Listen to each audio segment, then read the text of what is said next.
Step back. Step back! Grant Mercer lifted his chin toward Annie, issuing the command as though she were blocking the path of an important guest. When he noticed the faded canvas backpack hanging from her shoulder and the old shoes she had carefully polished, he frowned and raised one hand near his nose, as if her mere presence offended him. Annie froze inside the open elevator.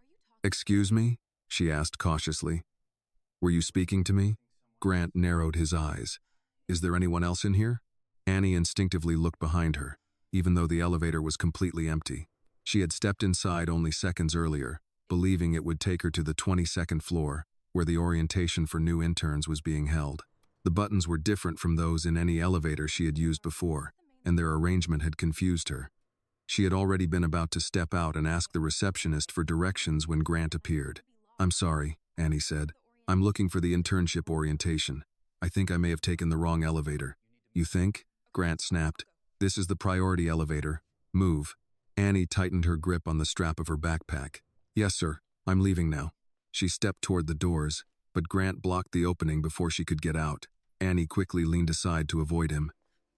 Because she was so nervous, her arm accidentally brushed the sleeve of his suit jacket. Grant recoiled as though she had spilled something on his expensive clothing. "Watch yourself." "I'm sorry." Annie quickly pulled her arm close to her body. "I didn't mean to touch you." Grant looked down and inspected the sleeve of his gray suit. There was not a stain or wrinkle on it, but the anger on his face continued to grow. "I told you to step back. Was that simple instruction too difficult for you to understand?" "I understand. I'm trying to get out." "Then why are you still standing here?" Annie looked toward the lobby. Employees crossing the polished stone floor slowed when they heard him shouting, but no one came closer. Some lowered their eyes to their phones. Others turned away, pretending not to notice that she was being trapped inside the elevator. The reception desk was only a few yards away. Annie tried to move around Grant. He shifted again, blocking her path. "There are important meetings taking place upstairs," he said. "No one has time to stand here waiting while a lost intern wanders into a restricted area." Annie lowered her eyes. "I arrived early. I only need someone to show me which elevator goes to the 22nd floor." Grant gave a mocking laugh. "Of course you need someone to show you."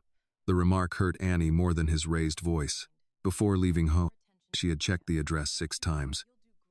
Her mother had just finished a long night shift but stayed awake to iron the only blouse Annie had that was suitable for her first day at work. Annie had carefully cleaned her old shoes, repaired the loose stitching on the strap of her backpack, and placed her internship acceptance letter inside a plastic folder so the edges would not bend. She had spent weeks preparing for this morning, yet less than 5 minutes after entering the building, all that effort seemed meaningless simply because she had stepped into the wrong elevator. "I'll ask at the reception desk," Annie said. "Then go." She moved toward the doors again. Grant checked his watch, and his impatience became obvious. "I told you to get behind me." Annie quickly stepped aside. Her heel caught on the metal strip between the elevator and the lobby floor, throwing her off balance. Her shoulder accidentally brushed Grant's arm again. His expression immediately hardened. "I told you to step back. Do you not understand simple English?" "I do," Annie answered, her voice beginning to break. "Please, I'm trying to move." Grant placed his hand on her shoulder. Before Annie could regain her balance, he shoved her. She stumbled out of the elevator. One knee struck the marble floor with a hard, dry sound. Her backpack slipped from her shoulder, and its worn zipper burst open, scattering her notebook, 2 pens, a brown paper lunch bag, and her internship acceptance letter across the lobby. One corner of the paper bag tore open. The sandwich her mother had prepared early that morning rolled out, its wrapper coming loose around one side. Grant stood over Annie's belongings, watching them lie scattered near his feet. "This is exactly what I was trying to prevent," he said. "People like you barge into places where you don't belong, take up space, and leave everyone else to clean up after you." Annie braced one hand against the floor, trying to endure the pain spreading from her knee into her thigh. She reached for the acceptance letter, but her fingers were shaking so badly that she missed its edge the first time. "I didn't make this mess," she whispered. "You pushed me." Grant stepped fully inside the elevator and pressed the button to close the doors. "You should be grateful I haven't called security." The 2 doors began to slide shut. At that moment, Jonathan Reed walked through the building's main entrance. His business breakfast had ended earlier than expected, so he had arrived without his assistant. His overcoat was folded across one arm, and he carried a slim leather briefcase in the other hand. He saw Annie kneeling on the stone floor. He saw the papers and personal belongings scattered around her. He also saw the sandwich beside the torn paper bag and the Reed Global acceptance letter, one corner wrinkled beneath a shoe print. More importantly, he had seen Grant's hand on Annie's shoulder before she fell from the elevator. Jonathan immediately crossed the lobby. He reached the elevator before the doors fully closed and pressed the emergency stop button beside the entrance. The doors opened again. Before Grant had clearly seen who was standing outside, he spoke in an irritated voice. "This elevator is occupied." The sentence died when he recognized Jonathan. His rigid posture immediately softened. The contempt disappeared from his face, replaced by a hurried smile. "Mr. Reed." Grant adjusted his tone. "Good morning, sir. I didn't realize you would be coming in this early." Jonathan stepped into the elevator, took a firm hold of Grant's sleeve near the elbow, and pulled him back into the lobby. "What just happened here?" Jonathan asked. Grant quickly smoothed his suit jacket. "Nothing serious, sir. I've already handled it." Jonathan turned toward Annie. She was still kneeling on the floor, holding one knee with one hand while trying to gather the belongings that had fallen from her backpack with the other. "You call that handling it?"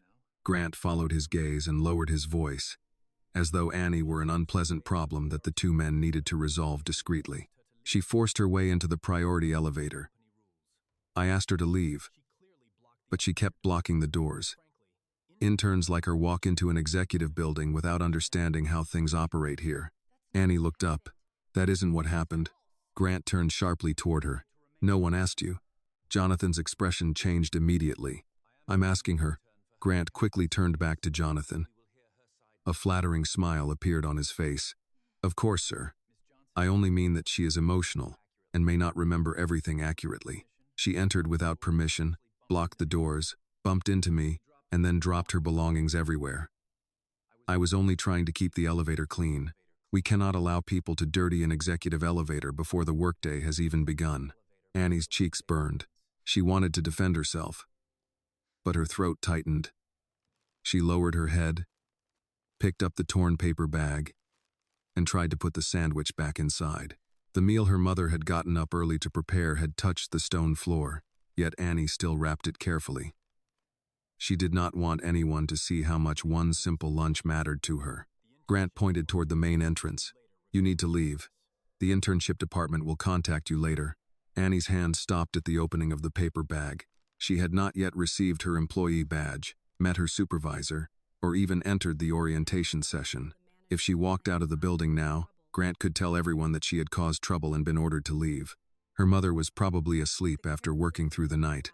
When she woke, she would ask whether the ironed blouse had fit properly, whether the people at the company had been kind, and how her daughter's first day had gone.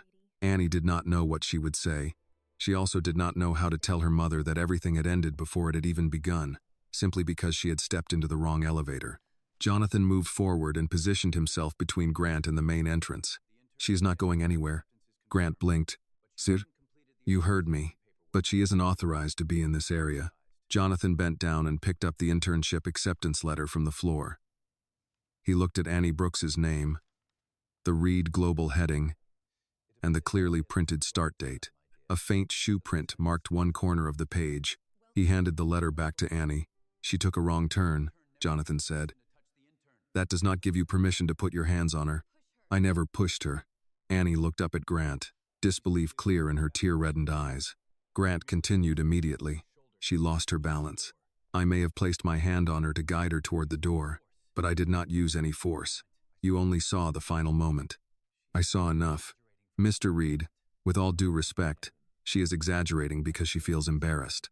Jonathan studied him for several seconds. "Let me ask you something, Grant. If someone blocked your path, put a hand on your shoulder, and caused you to fall onto this stone floor, would you call that guidance?" Grant opened his mouth but could not answer. "Would you say that you had simply lost your balance?" "Sir, the two situations are not comparable." "Why not?" Grant looked at Annie, then at the employees who had begun gathering near the elevator bank. "She is only an intern."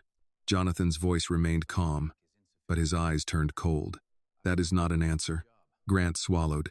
"I was only doing my job. I was protecting company standards." Jonathan looked up at the dark camera mounted above the elevator doors. "Good," he said. "Then the recording should confirm everything you just told me." The color immediately drained from Grant's face. Jonathan turned toward the security desk. "Mr. Hayes, preserve the footage from the last 15 minutes. Lock the original file and create 2 copies." Grant took a step forward. "Sir, there is no reason to turn this small matter into an investigation." Jonathan turned back toward him. "You deny pushing her. She says you did. I saw her fall from the elevator while your hand was still on her shoulder.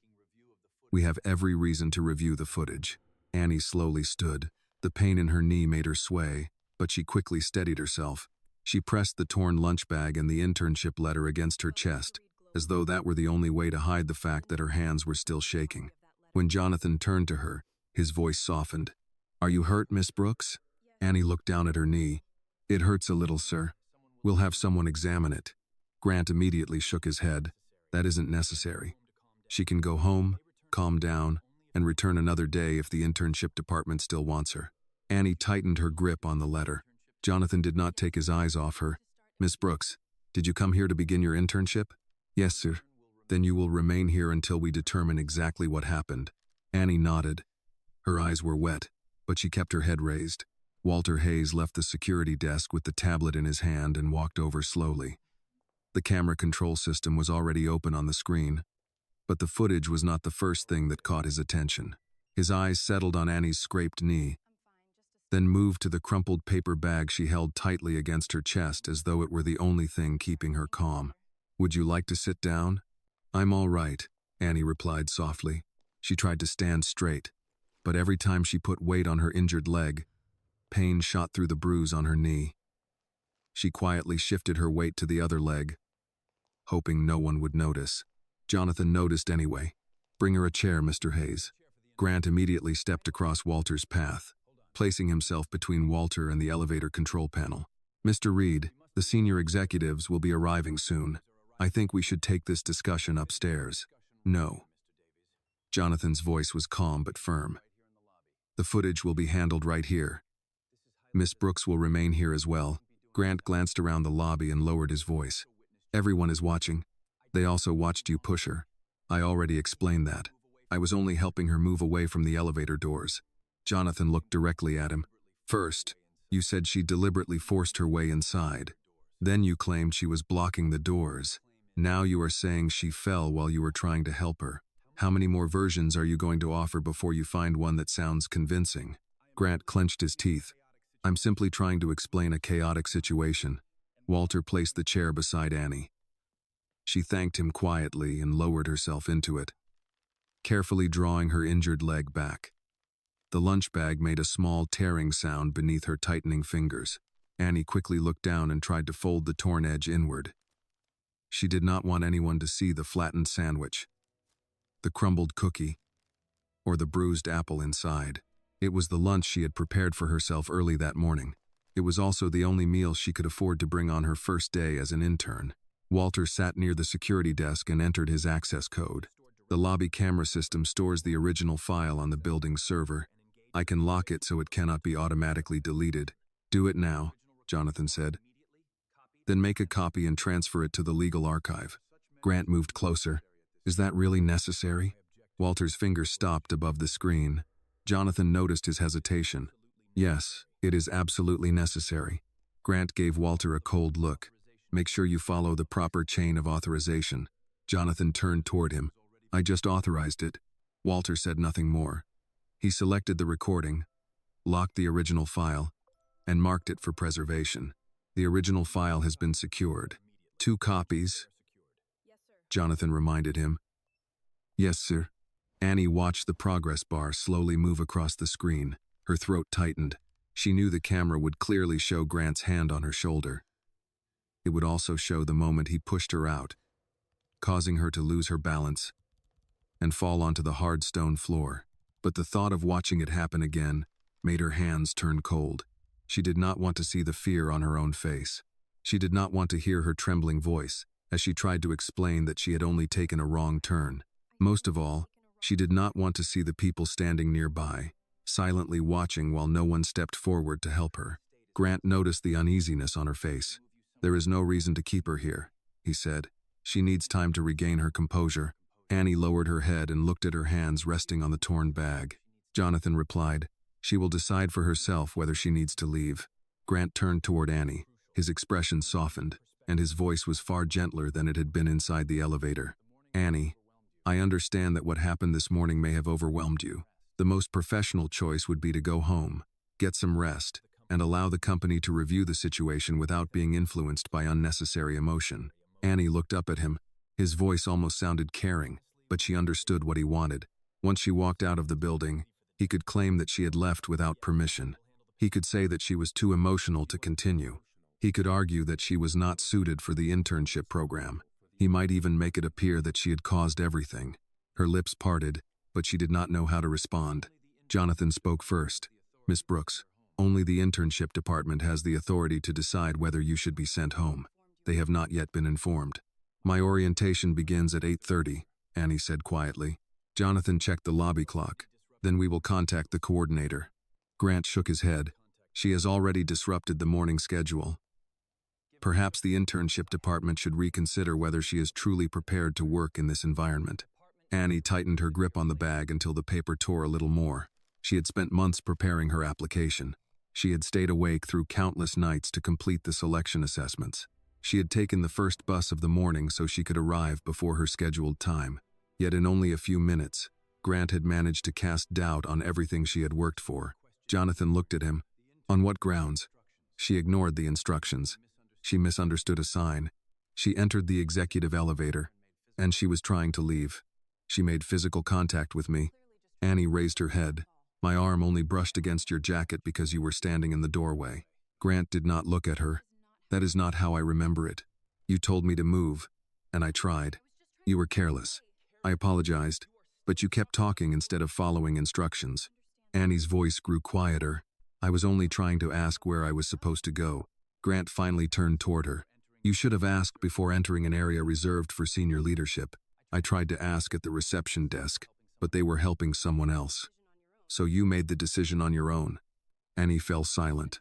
It seemed that no matter what she said, he found a way to turn it into another accusation. If she explained herself, he accused her of arguing. If she apologized, he treated it as an admission of wrongdoing. If she remained silent, he could claim she was being uncooperative.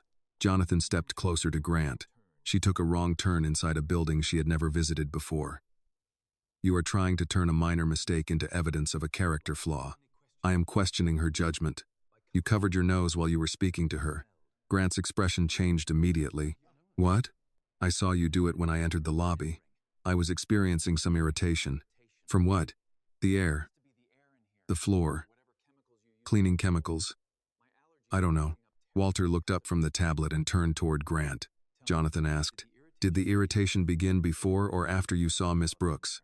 Grant laughed, but the sound was strained. "Are we really going to analyze every movement I made? We are going to examine every action connected to the way you treated her." The sound of hurried footsteps came from the regular elevator bank. A woman carrying a folder filled with employee badges quickly crossed the lobby. Her name tag read, "Lena Park Internship Program." "Annie?" At the sound of her name, Annie quickly stood. A sudden pain shot through her knee, causing her to stop and grab the back of the chair for support. Lena looked at the scrape on Annie's leg, the torn paper bag, and the documents lying on the nearby table. "What happened?" Grant quickly answered before anyone else could speak. "There was an issue involving elevator access. She entered the executive elevator and became upset when she was corrected." Lena frowned. "She has never been inside this building before. That does not give her permission to ignore the signs. The visitor instructions were changed because the East Elevator Bank is under maintenance," Lena explained. "Our email told the interns to follow the digital directory in the lobby." Grant's confidence briefly faltered. The executive elevator sign was still perfectly clear. The messages on that display change every few seconds. One of them directs scheduled visitors toward that area. Jonathan looked at Lena. "Was Miss Brooks expected here today?" "Yes." Lena opened the folder and removed a badge. "She was accepted into the Summer Data Fellowship. We selected her from more than 2,000 applicants." Lena looked at Annie, and her voice softened. "I came down because you arrived early but never made it to the orientation room." Annie stared at the badge in Lena's hand. Her name was neatly printed beneath the company logo. That badge had been waiting for her upstairs while Grant accused her of wandering through the building without permission. Simply because of her modest clothing and old lunch bag, Grant had looked at her as though she had no legitimate reason to enter through the front doors. If Annie's story touched your heart, please like this video, comment where you are watching from, and subscribe to the channel for more powerful stories. Lena stepped closer. Has anyone called medical services? No, Annie replied. I'm all right. Despite her words, she still had to keep one hand on the back of the chair to remain steady. She was offered assistance. Grant interjected. She refused it. Jonathan did not take his eyes off him. You never offered her any assistance. Grant swallowed. I meant that the company intended to help her. Walter stood. Both copies of the footage are complete. Jonathan pointed toward the small security office beside the desk. Put the recording on the monitor. Grant immediately stepped in front of him. Mr. Reed, before we watch it, may I speak with you privately? No. If this is handled carelessly, it could damage the company's reputation. What damages the company is what happened to her. Reviewing the evidence did not cause it. Grant glanced at Annie. At least let her go to orientation. There is no reason for her to watch the recording. Annie stood there with the new badge in one hand and the nearly torn open lunch bag in the other. She took a slow breath. I want to see it. Grant's jaw tightened. That is not necessary. Jonathan opened the door to the security office and stepped aside to let her pass. She stays. Annie entered with Lena. Walter followed, carrying the tablet. Grant remained outside the doorway for several seconds. His eyes rested on the monitor inside as though he were searching for one final reason to stop what was about to happen. Eventually, he stepped into the office. Walter turned on the monitor. The camera file, marked with that morning's time, appeared before them. He placed his hand over the play button. Grant stared at the dark screen, then at the timeline beneath the recording. Walter pressed the playback button. The morning lobby appeared on the monitor from a high angle. Employees crossed the polished floor, moving in and out of the frame. Annie entered from the lower corner with her backpack held close and the printed directions in one hand. She paused near the reception desk, waited while the staff helped another visitor, then walked toward the open priority elevator. No one spoke as the recording continued. Annie stepped into the cabin and studied the control panel. Her uncertainty was easy to see. She leaned forward, searched for the 22nd floor button, then turned toward the doors as though she had realized her mistake. Grant appeared on the other side of the lobby. The camera showed him hurrying toward the elevator. He slowed when he saw Annie, looked her over, and lifted his hand to cover his nose. Annie's face burned as she watched herself on the screen. Seeing the gesture from a distance made it seem even more deliberate. Grant pointed at her. Annie looked behind herself, then touched her chest as if asking whether he meant her. She moved toward the exit. Grant stepped into the doorway. Walter let the footage run at normal speed. Annie tried to pass him. Her shoulder brushed his sleeve when he shifted into her path. Grant jerked away, inspected his jacket, and spoke again. The camera had no sound, but his anger was clear in the sharp movement of his hand. Annie moved to the side. Grant advanced into the cabin. She tried to leave once more. His hand struck her shoulder.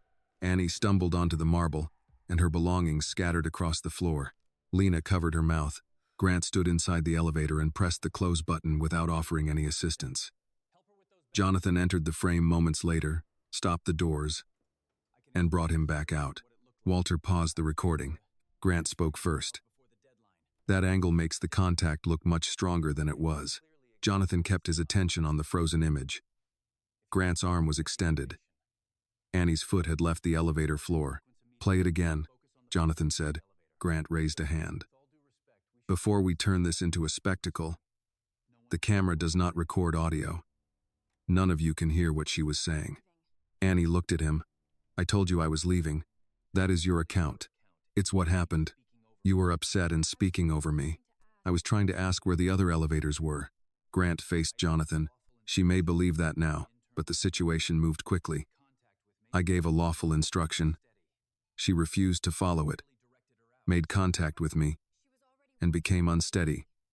When I directed her out, Lena pointed at the monitor. She was already walking out. You cannot determine intent from a silent recording. Jonathan said, we can determine direction. She was moving toward the lobby. Grant's voice grew tighter. She hesitated. Because you blocked the doorway. I was preventing unauthorized access. She was exiting the elevator you claim she was trying to enter. Grant looked toward Denise Carter, who had joined them from Human Resources. Surely you understand that security decisions sometimes require immediate action. Denise did not support him. Immediate action still has to be reasonable. It was reasonable. Jonathan turned to Walter. Run it once more at normal speed. No slowing, no zoom. Walter restarted the footage. Annie saw herself apologizing. She could not hear the words, but she remembered every one of them. She remembered Grant's hand over his nose and the way he had spoken about valuable people waiting upstairs. She remembered trying to make herself smaller so he would allow her to pass. When the shove appeared again, she looked away. Lena placed a hand near Annie's arm but did not touch her without asking, "Do you need a moment?" Annie shook her head. "No, I want to finish this." Grant gave a quiet, impatient sound. She is clearly distressed. Her memory cannot be considered entirely reliable. Annie turned toward him. "I remember what you said. Then tell us." His challenge carried a confidence that made her hesitate. Grant knew the camera could not confirm his words. He expected her fear to do the rest. Jonathan pulled an empty chair away from the desk and sat so Annie would not have to speak, while several older adults stood over her. "Take your time, Miss Brooks," he said. "Start when he reached the elevator." Annie gripped the strap of her backpack. "He told me to step back. I asked if he was speaking to me. He said there was nobody else in the elevator." Grant interrupted. "That is not exact." Denise lifted one hand. "You will have a chance to respond." Annie continued. "I said it was my first day, and that I was trying to reach the 22nd floor. He told me to move. I apologized and tried to walk out."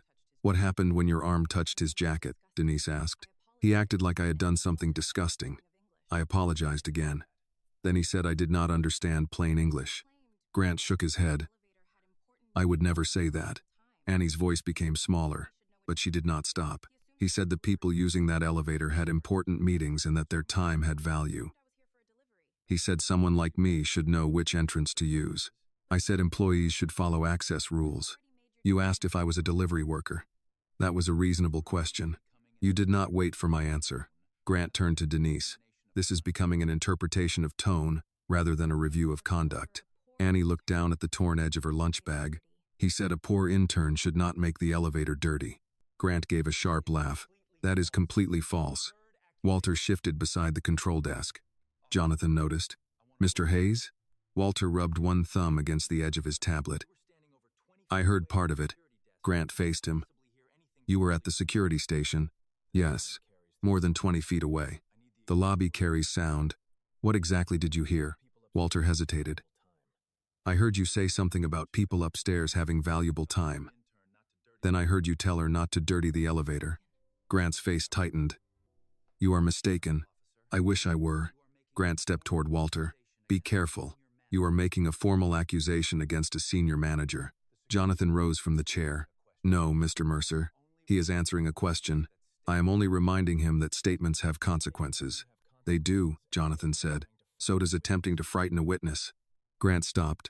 Denise opened a file on her tablet. "Mr. Hayes, I will need a signed statement. Miss Brooks, I will also need your account in writing. Mr. Mercer, you will provide yours separately." Grant adjusted his cuffs. "I want legal counsel present." "That is your right," Denise said. "Until this review is complete, you are relieved of supervisory authority over security staff and interns." His head lifted. "You cannot remove me based on one unclear video." Jonathan replied. "The video is not unclear." Grant looked toward Annie. "She entered the wrong elevator." None of this would have happened if she had followed the sign. Annie felt the old urge to apologize again. The words nearly reached her mouth.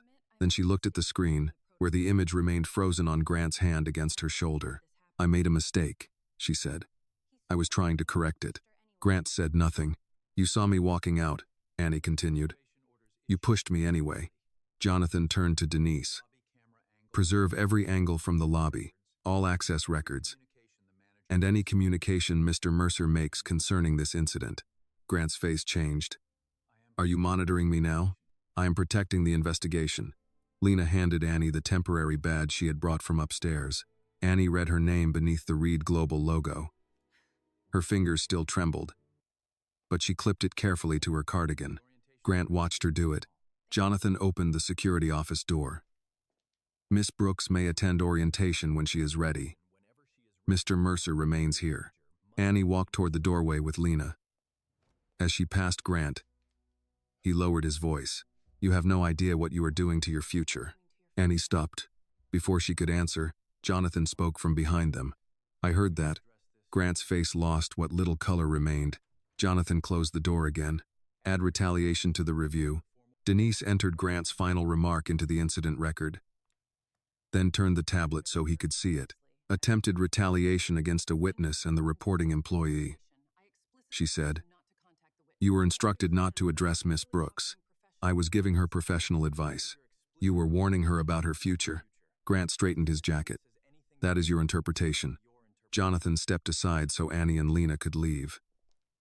Miss Brooks does not need to remain here while you search for another explanation. Grant moved toward the door.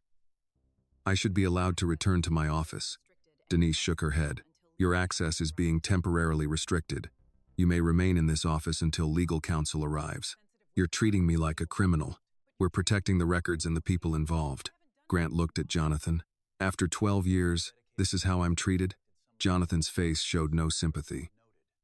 After 12 years, you should know better than to threaten an intern 5 minutes after being told not to contact her.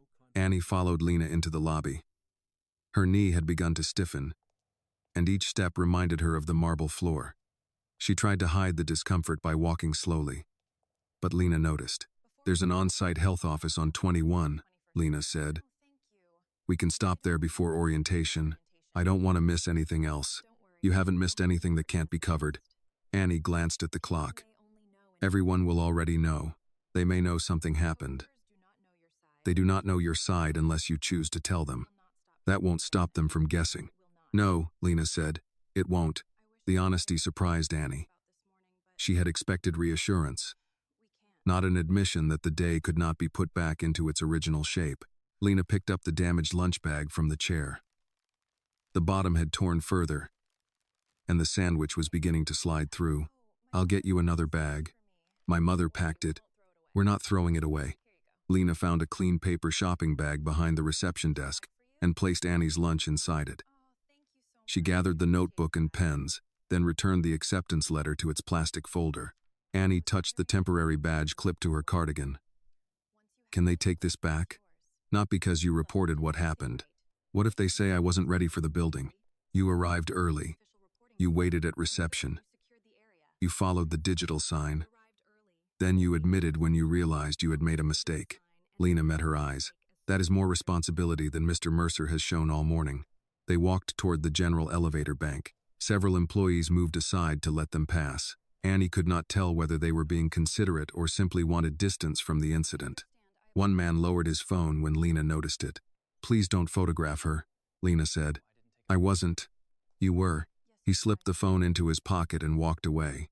Annie's face warmed again. Maybe I should go home. Lena pressed the elevator button. You can. Nobody should pressure you to stay. If I leave, he'll say I couldn't handle it. Grant will say whatever helps Grant.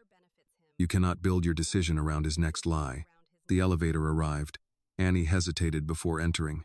Lena waited beside her. We can take the stairs to the health office if that feels better. Annie looked into the ordinary cabin. 4 employees stood inside, including a custodian holding a box of cleaning supplies. No one ordered her to move. I can take the elevator, she said. They stepped in.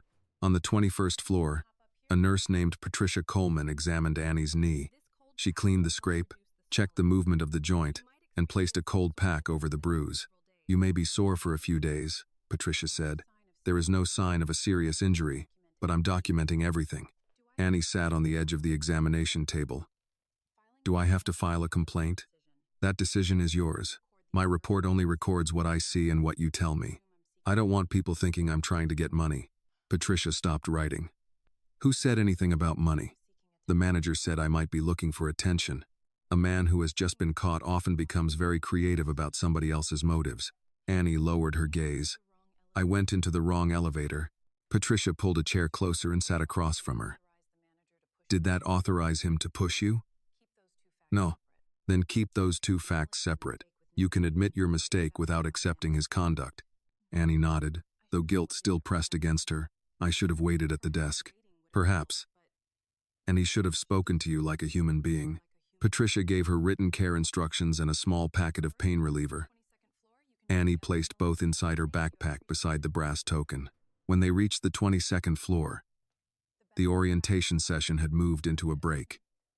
A dozen interns stood near a table of coffee, fruit, and pastries. Their conversations weakened when Annie entered. Lena addressed the group before anyone could ask. There was an incident in the lobby. Annie's delay was not her fault. The company is handling it, and her privacy will be respected. A young woman with a Read Global notebook pulled out a chair. You can sit here. Thank you, Annie said. A man near the coffee station avoided her eyes. Annie recognized him as one of the people who had walked past the elevator after she was pushed. Lena handed Annie a folder containing the orientation schedule, computer rules, payroll forms, and emergency procedures. We're reviewing workplace conduct next, she said. You haven't missed the department introductions.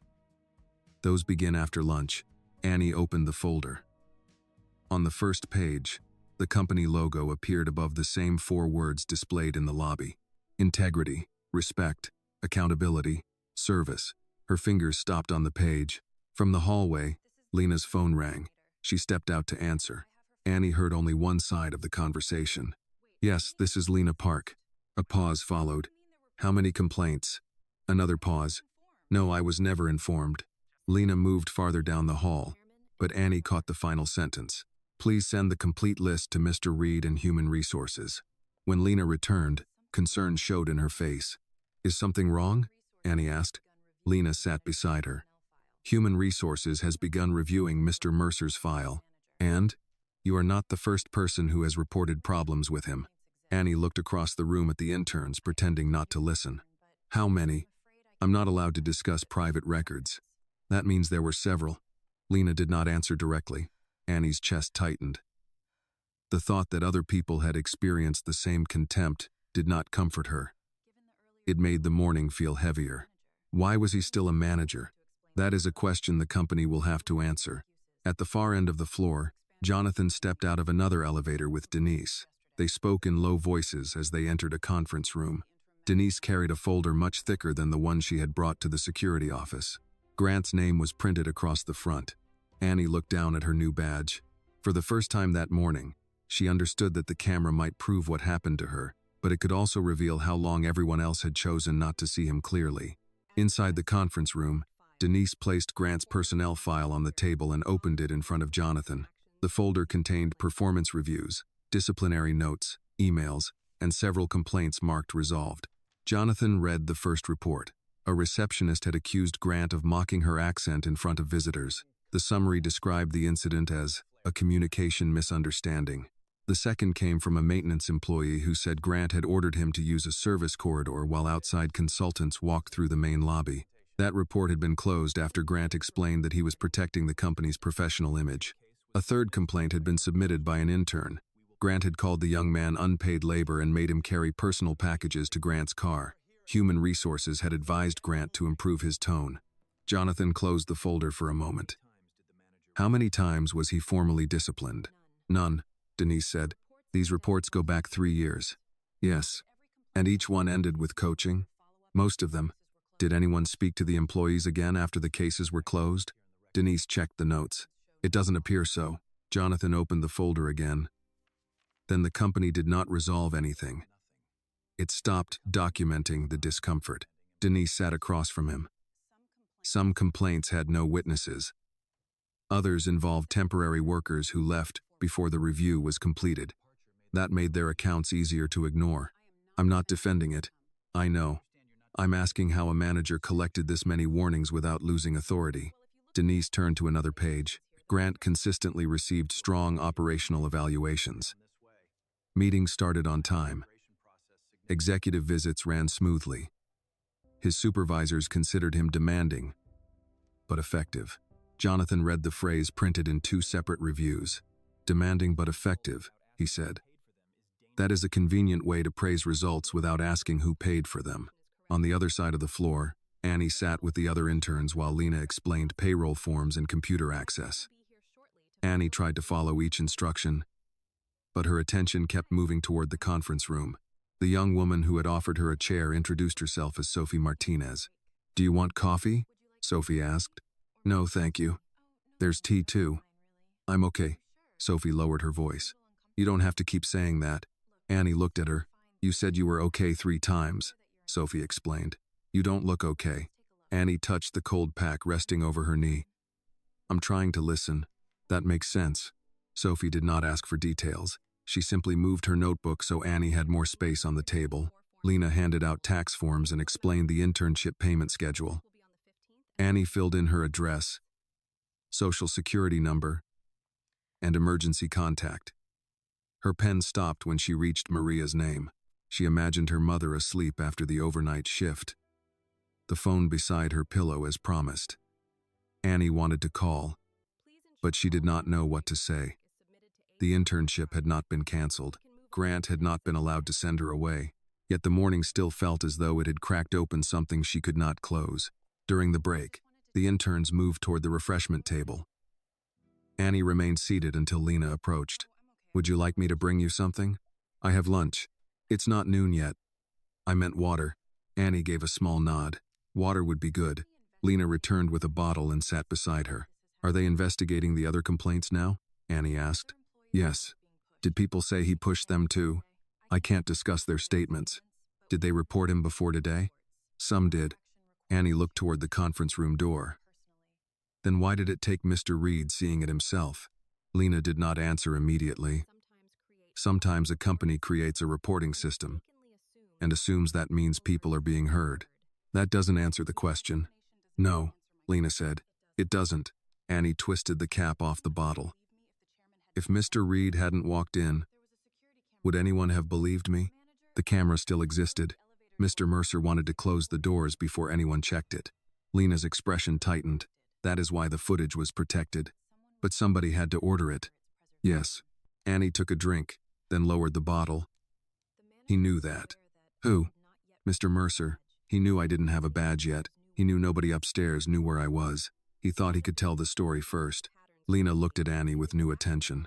"You notice patterns quickly. That's why I applied for data analysis."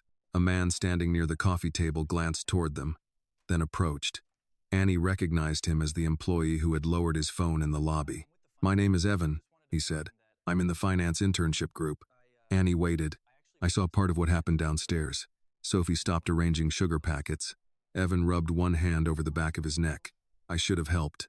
Annie asked, "Why didn't you?" "I didn't know what was happening. You saw me on the floor." "I know. You kept walking." Evan's face reddened. "Grant Mercer knows several department heads. I thought if I said something on my first day, I might lose the internship. So you thought I should handle it alone?" He looked down. "I wasn't thinking about you. I was thinking about myself." The answer hurt, but at least it was honest. Annie said, "I was afraid too." "I'm sorry." She did not tell him it was fine. "Did you hear what he said?" "Not everything. I heard him tell you that important people used the elevator. Then I saw him push you. Will you give a statement?" Evan hesitated. Sophie looked at him. "You just said you were sorry." "I am." "Then decide whether that changes anything." Evan glanced toward the conference room. "Yes, I'll give one." Lena rose. "I'll contact Human Resources." As she walked away, the conference room door opened. Denise stepped into the hallway and called for Walter. Walter approached from the elevators, still carrying his tablet. When he entered the conference room, Grant was seated at the far end of the table with a company attorney beside him. Jonathan asked Walter to sit. Denise began. "Mr. Hayes, we found a complaint filed under your name 2 years ago. It says the matter was resolved through a meeting with management." Walter looked from Denise to Grant. "There was no meeting." Grant shifted in his chair. "You and I spoke several times. About work schedules," Walter said. "Nobody asked about the complaint." "What did you report?" Jonathan asked. Walter placed his tablet on the table. "Mr. Mercer threatened to cut my overtime after I refused to remove a cleaning employee from the main lobby. The man was finishing his assigned work." Grant shook his head. "That is not an accurate description." Walter continued without raising his voice. "I reported it. A week later, I lost my Saturday hours for 2 months. That was a budget decision. You told me I needed to learn which side my paycheck came from." Grant turned toward the attorney. This is turning into a collection of personal grievances. Jonathan opened the file and pushed it across the table. No, he said. It is becoming a pattern. Outside the conference room, Annie watched Walter through the glass panel. His shoulders were tense, but he remained in his chair. For the first time that morning, someone who had once stayed quiet was choosing not to leave her standing alone. Walter kept his hands flat on the conference table. Grant sat across from him, one cuff pulled higher than the other, after repeatedly adjusting his jacket. "You're saying I punished you for filing a complaint?" Grant asked. "I'm saying my overtime disappeared a week after you warned me about my paycheck. Schedules change. For everyone except the men who agreed with you." Grant turned to Jonathan. "He's speculating." Walter unlocked his tablet and opened an old calendar. "These are the shifts I worked before the complaint. These are the shifts afterward. I kept the records because my wife and I had to rearrange medical appointments when the income changed." Denise studied the screen. "Did you provide this to Human Resources?" No one asked. Grant looked toward the company attorney. "Overtime is never guaranteed." "That isn't the question," Jonathan said. "The question is whether you used scheduling authority to punish an employee who challenged you." "I did not." Walter's voice remained steady. "You told me I needed to remember who approved my hours. I may have reminded you how reporting lines work. You reminded me the day after I defended a cleaning employee." Grant spread his hands. "This is exactly what happens when normal management decisions are reinterpreted years later." Jonathan closed the personnel folder. The complaint was not investigated years later. It was buried years earlier. Denise added Walter's scheduling records to the review file and asked him to provide a full statement before the end of the day. Walter agreed. Grant turned toward him. "Think carefully before you sign anything. You have a long history with this company." Walter met his eyes. "That is why I'm signing it." Denise marked another note on her tablet. "Mr. Mercer, that is the second time today you have addressed a witness in a way that may be interpreted as pressure. I am allowed to defend myself. Defending yourself means answering questions. It does not mean reminding employees what they may lose." Grant's attorney placed a hand near his client's folder. "I recommend that Mr. Mercer stop responding unless a question is directed to him." Jonathan looked at Walter. "Thank you, Mr. Hayes. You may return to your post. Your schedule, benefits, and employment status will not be changed because of your statement." Walter stood, then paused near the door. "Sir, there are other people you should speak with. Give their names to Miss Carter. Some of them no longer work here. We'll still contact them." Walter nodded once and left. In the orientation area, Annie watched him cross the hallway. He gave her a small acknowledgement before returning to the elevators. She answered with one of her own.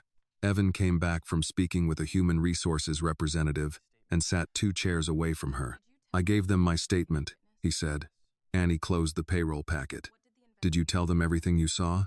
"Yes." "What did they ask?" "Whether you were moving toward the doors before he touched you." "I said you were." Annie looked down at her temporary badge. "Thank you." Evan seemed relieved by the response, but Annie did not tell him his earlier silence no longer mattered. It did. Gratitude and disappointment could exist at the same time. Lena checked the schedule. "We'll take lunch now. Department introductions will begin at 1. The interns moved toward the common area overlooking the Chicago River. Some bought food from the company cafe. Annie carried the shopping bag Lena had given her and chose a table near the window. She opened Maria's lunch. The sandwich had been pressed flat, but the bread was still intact. One cookie had broken into several pieces inside its wrapper. Sophie sat across from her with a bowl of soup. "You can have half of my grilled cheese," she offered. "My sandwich is fine. It has had a difficult morning." Annie almost smiled. "So have I. That seems fair." Sophie did not offer again. Annie appreciated that more than she could explain. Evan joined them with a bottle of water and a bag of chips. For several minutes, they ate without discussing the lobby. The conversation shifted to train routes, college applications, and the prices in the cafe. $8 for soup, Sophie said. "My grandmother would call the police." "She'd be right," Evan replied. Annie's phone vibrated inside her backpack. Maria's name appeared on the screen. She stepped away from the table and answered near the window. "Did you get there?" Maria asked. her voice heavy with interrupted sleep. Yes. How is it? Annie looked across the floor at the other interns. Something happened. Maria became alert at once. Are you safe? I'm safe. Are you hurt? My knee is bruised. The nurse checked it. What happened to your knee? Annie pressed the phone closer and explained the elevator, Grant's insults, the push, and Jonathan's arrival. She kept her voice low, but it still broke when she described her lunch spilling across the floor. Maria did not interrupt until Annie finished. Did anyone tell you it was your fault? He keeps saying I entered the wrong elevator. That is not what I asked. Annie looked at the river below. He says none of it would have happened if I had read the sign correctly. You made a wrong turn. He made a decision. That's what Mr. Reed said. Then Mr. Reed is correct about that much. Annie wiped her cheek before anyone noticed. I thought about leaving. Do you want to leave? I don't know. I don't want them to think I can't handle the internship. Staying does not prove strength, and leaving does not prove weakness. Decide based on what you need, not on what that man might say. They found other complaints. Maria was quiet for a moment. Then this morning was not created by you. No, it was revealed in front of you. Annie looked through the glass wall toward the conference room. Denise had returned with another stack of files. What if they only act because the chairman saw it? Then somebody needs to ask why everyone else seeing it was never enough. Annie held the phone with both hands. Maria's voice softened. I wish I were there. I know. Do you want me to come? Annie considered it. Maria had worked all night and needed sleep. More than that, Annie wanted to make the next choice herself. No. I'm going to stay for the afternoon. Then eat your lunch. Annie looked at the broken cookie. It got crushed. It still tastes the same. That finally brought a small smile. After the call, Annie returned to the table. Sophie moved her notebook aside to make space. Across the hallway, Grant emerged from the conference room with his attorney. Denise followed and handed him a written notice. You are relieved of supervisory duties while the investigation continues, she said. Your access is limited to your office under escort. Grant read the page, then looked toward Annie. Jonathan stepped into the hallway behind him. Do not approach her, he said. Grant folded the notice. You are accepting the word of an intern over a manager with 12 years of service. No, Jonathan replied. We are accepting evidence over rank.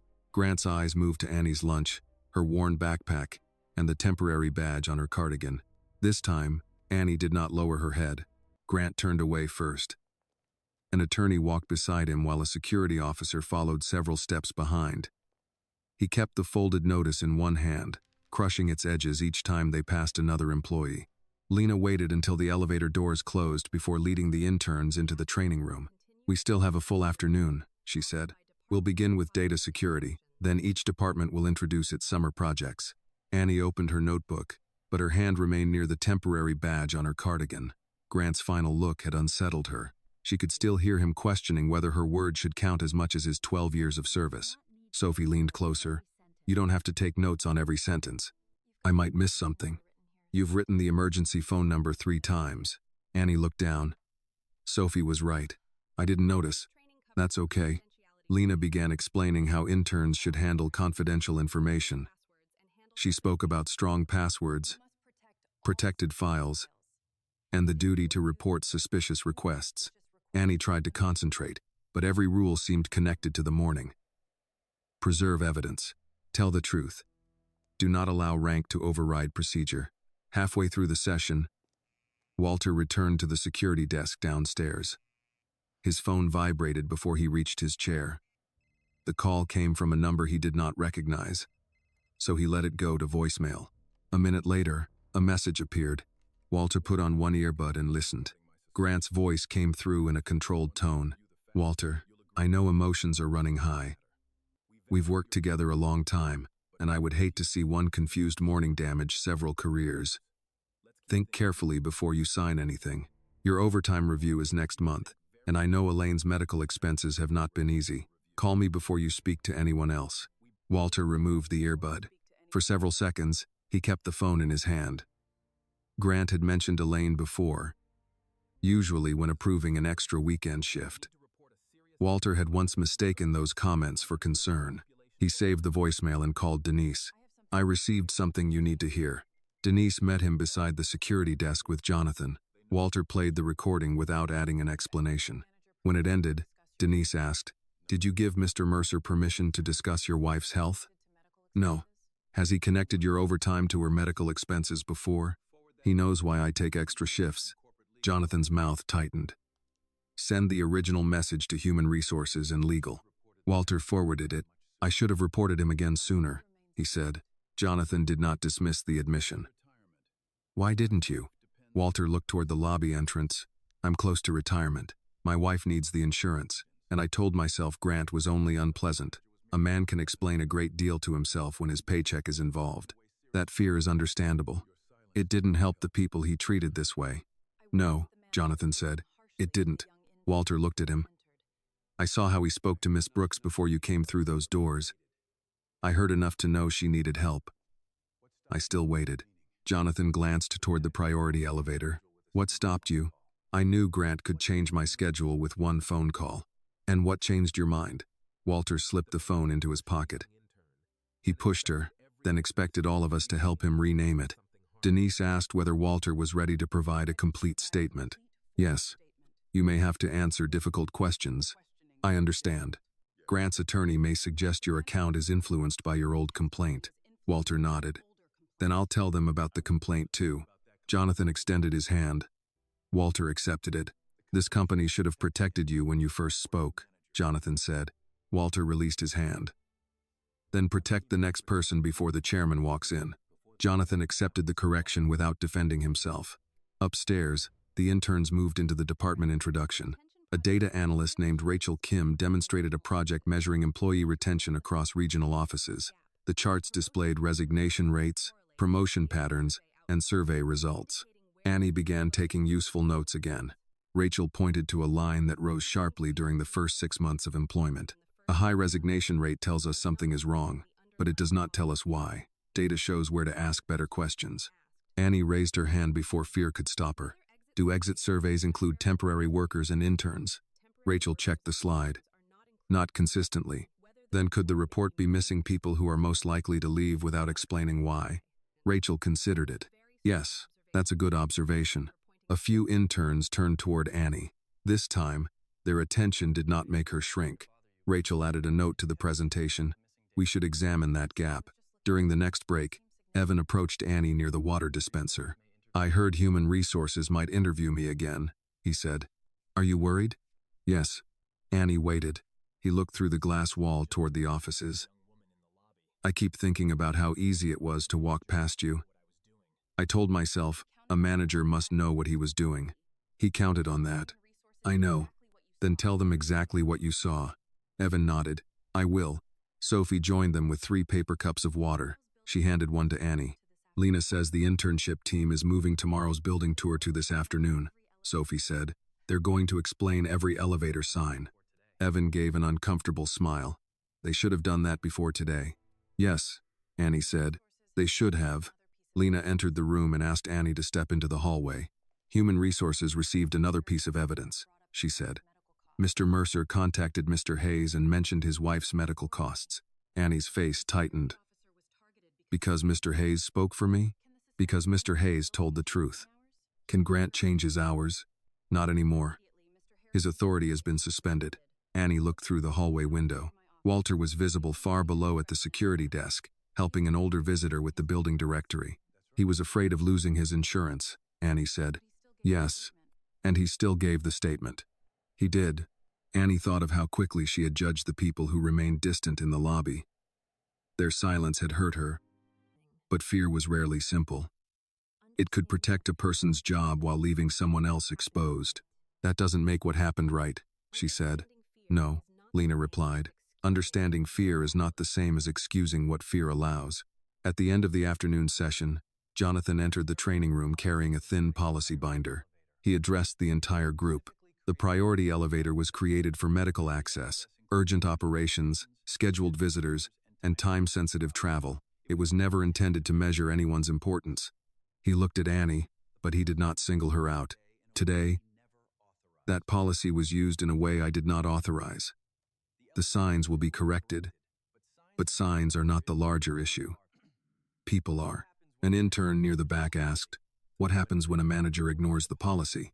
Jonathan placed the binder on the table. Then the policy must apply to the manager. After he left, Annie noticed the original title printed on the cover, Priority Access and Employee Assistance. There was no mention of prestige, wealth, or executive status. Grant had not been defending the rule. He had been using it to defend himself. The training room emptied a few minutes after 5. Most interns gathered their folders and headed toward the elevators, talking about train schedules and dinner plans. Annie remained at the table, reading the priority access policy Jonathan had left behind. The document was 7 pages long. None of the language described the elevator as a reward for wealth or rank. It listed medical access, urgent operations, scheduled visitors, and employees assigned to time-sensitive duties. Lena returned after walking the other interns out. You don't have to study that tonight. I want to understand what I did wrong. You took the wrong elevator. Annie ran her finger beneath one sentence. It says scheduled visitors may use it when directed by the lobby system. Yes. The digital sign told scheduled guests to go there. It did. So did I even break a rule? Lena pulled out the chair beside her.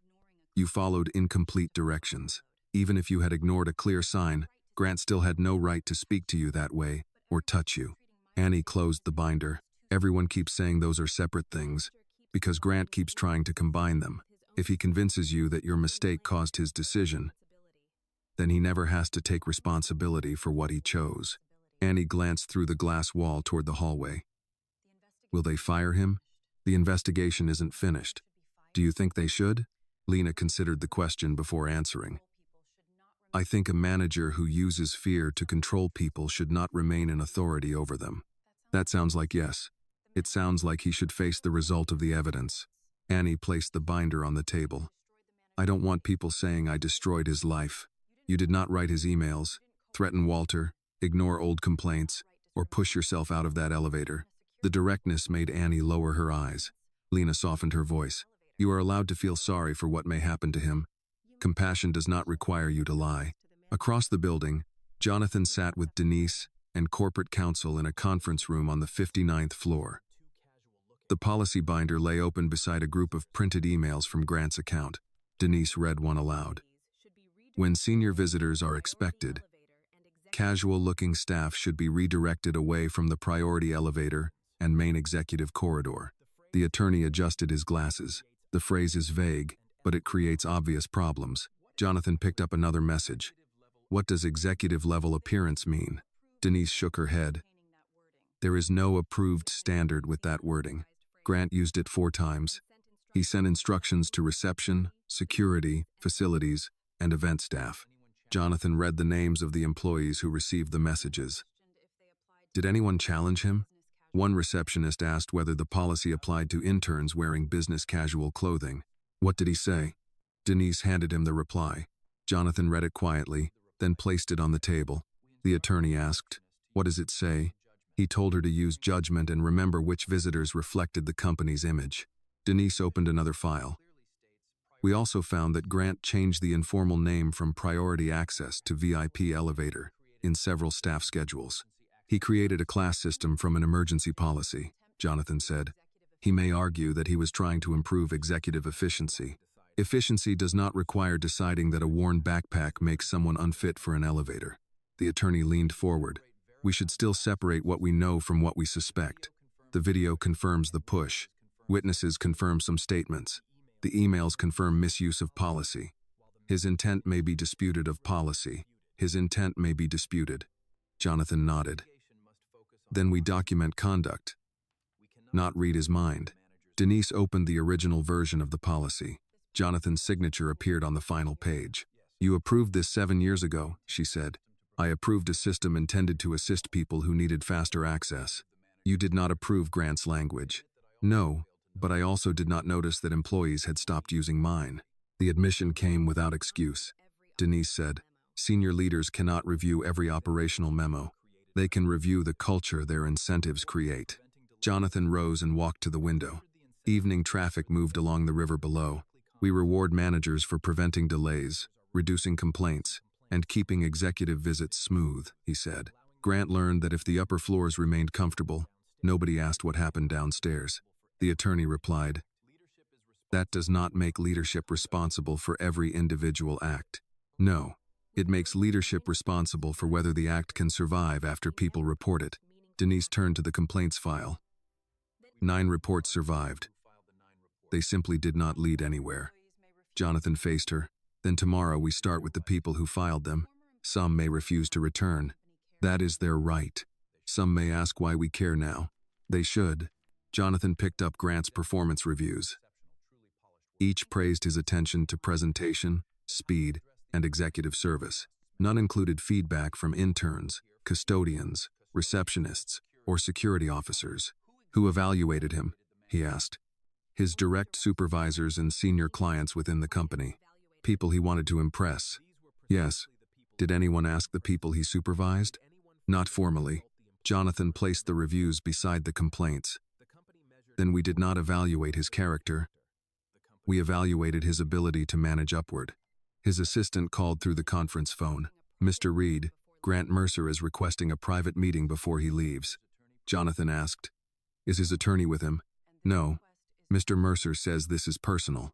Denise said, you should not meet without counsel. Jonathan agreed. Tell him any discussion concerning the investigation must include human resources. A minute later, the assistant called again. He says he only needs 5 minutes to explain his loyalty. Jonathan looked at the email describing casual-looking staff. Tell him loyalty is already part of the review. Downstairs, Annie and Lena entered the general elevator. Annie held the policy binder against her chest until Lena reminded her it had to remain in the building. Annie handed it back reluctantly. You can read the employee copy tomorrow, Lena said. If I come back tomorrow. The elevator doors began to close. Lena pressed the open button before they moved. Are you thinking about quitting? I don't know. What changed? Today everyone is being careful because Mr. Reed saw what happened. Tomorrow he may be upstairs. Grant may be gone. Or he may not. The rest of us will still be here. Lena let the doors close again. That is a fair concern. Annie watched the floor numbers descend. What would you do? She asked. I would decide whether this place deserves another day from me. That isn't an answer. No, it is the question I think you should ask. They reached the lobby. Walter stood at the security desk, speaking with Ruth Feldman, the older visitor who had witnessed Annie fall. Ruth approached Annie after finishing her statement. I wanted to make sure you were all right, she said. My knee is sore, but I'm okay. I saw you trying to leave that elevator. Annie's grip tightened around her backpack strap. Thank you for telling them.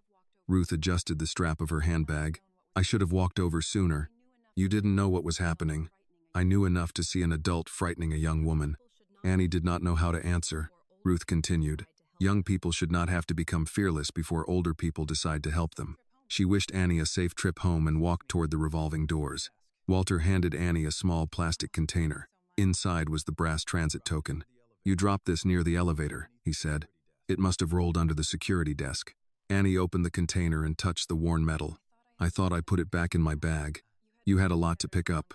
She thanked him and slipped it into the inner pocket. As Annie and Lena headed toward the exit, Jonathan stepped from the executive elevator across the lobby. Grant followed several feet behind him, speaking quickly. Mr. Reed, I only enforced the standards I believed you expected. Jonathan stopped near the wall displaying the company's values. No, he said. You enforced the standards you thought would impress me. Grant's polished manner faltered. Is there a difference?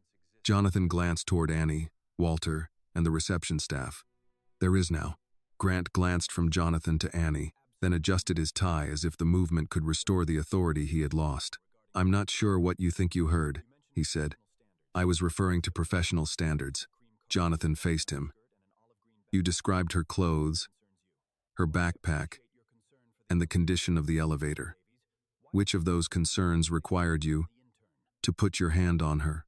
Grant's attorney approached from the conference corridor. Mr. Mercer, I advise you not to continue this conversation in the lobby. Grant ignored him. Mr. Reed, I have spent 12 years protecting this company from disruptions. I have kept visitors moving, meetings on schedule, and executive areas presentable. Annie stood near the main doors with Lena. She wanted to leave, but Grant's words held her in place. He was still describing the morning as if the greatest harm had been a delay. Jonathan said, She was trying to find the 22nd floor, and she used the wrong elevator. You have repeated that several times. Because it matters. It explains why she was confused.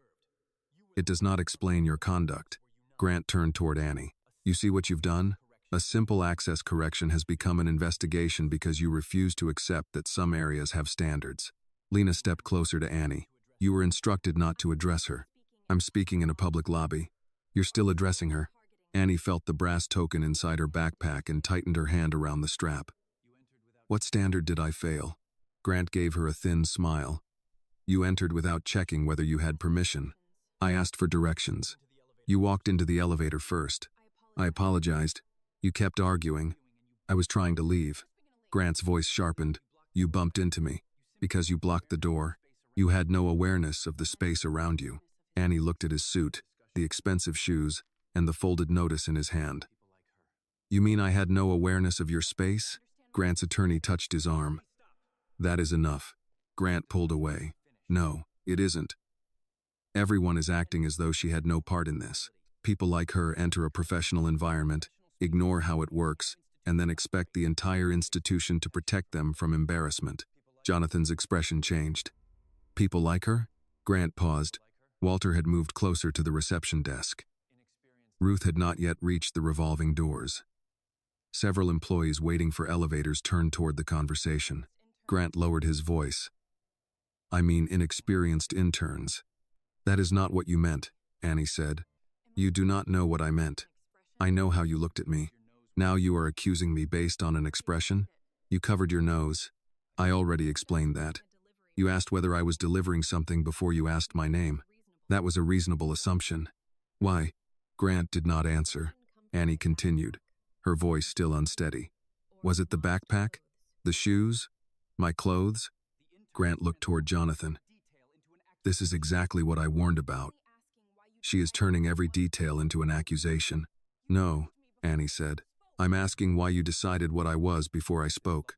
Grant's attorney stepped between them. This discussion needs to end. Jonathan nodded toward Denise, who had just entered the lobby carrying her tablet. It will continue in a recorded interview. Denise looked at Grant.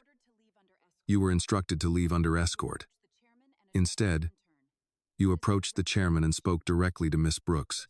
I requested 5 minutes to defend my reputation. You used those minutes to repeat the conduct under review. Grant's face reddened. I am being judged before the investigation is complete. Denise replied. You are being documented while it continues. Annie shifted her weight. Her knee hurt more after standing, but she did not want Grant to see her sit down. Jonathan noticed. Miss Brooks, you do not have to remain for this. Grant gave a bitter laugh. Of course she can leave. She has already received more attention today than most interns receive all summer. Annie looked at Jonathan, then at Denise. I want to give my statement now. Lena asked, Are you sure? If I go home, I'll spend the entire night wondering what he says after I leave. Denise nodded. We can record your statement first. Miss Park may remain with you. Grant objected. Then I expect the same accommodation. You have legal counsel, Denise said. That is not the point, Jonathan answered. The point is that Miss Brooks is not required to face you while she speaks. Denise led Annie and Lena into a small interview office beside the conference room. A camera sat above the monitor, and a digital recorder rested in the center of the table. Before beginning, Denise explained the process. Annie could pause at any time, correct an answer, request medical assistance, or decline a question. Her statement would become part of the internal review. Do you understand? Denise asked. Yes.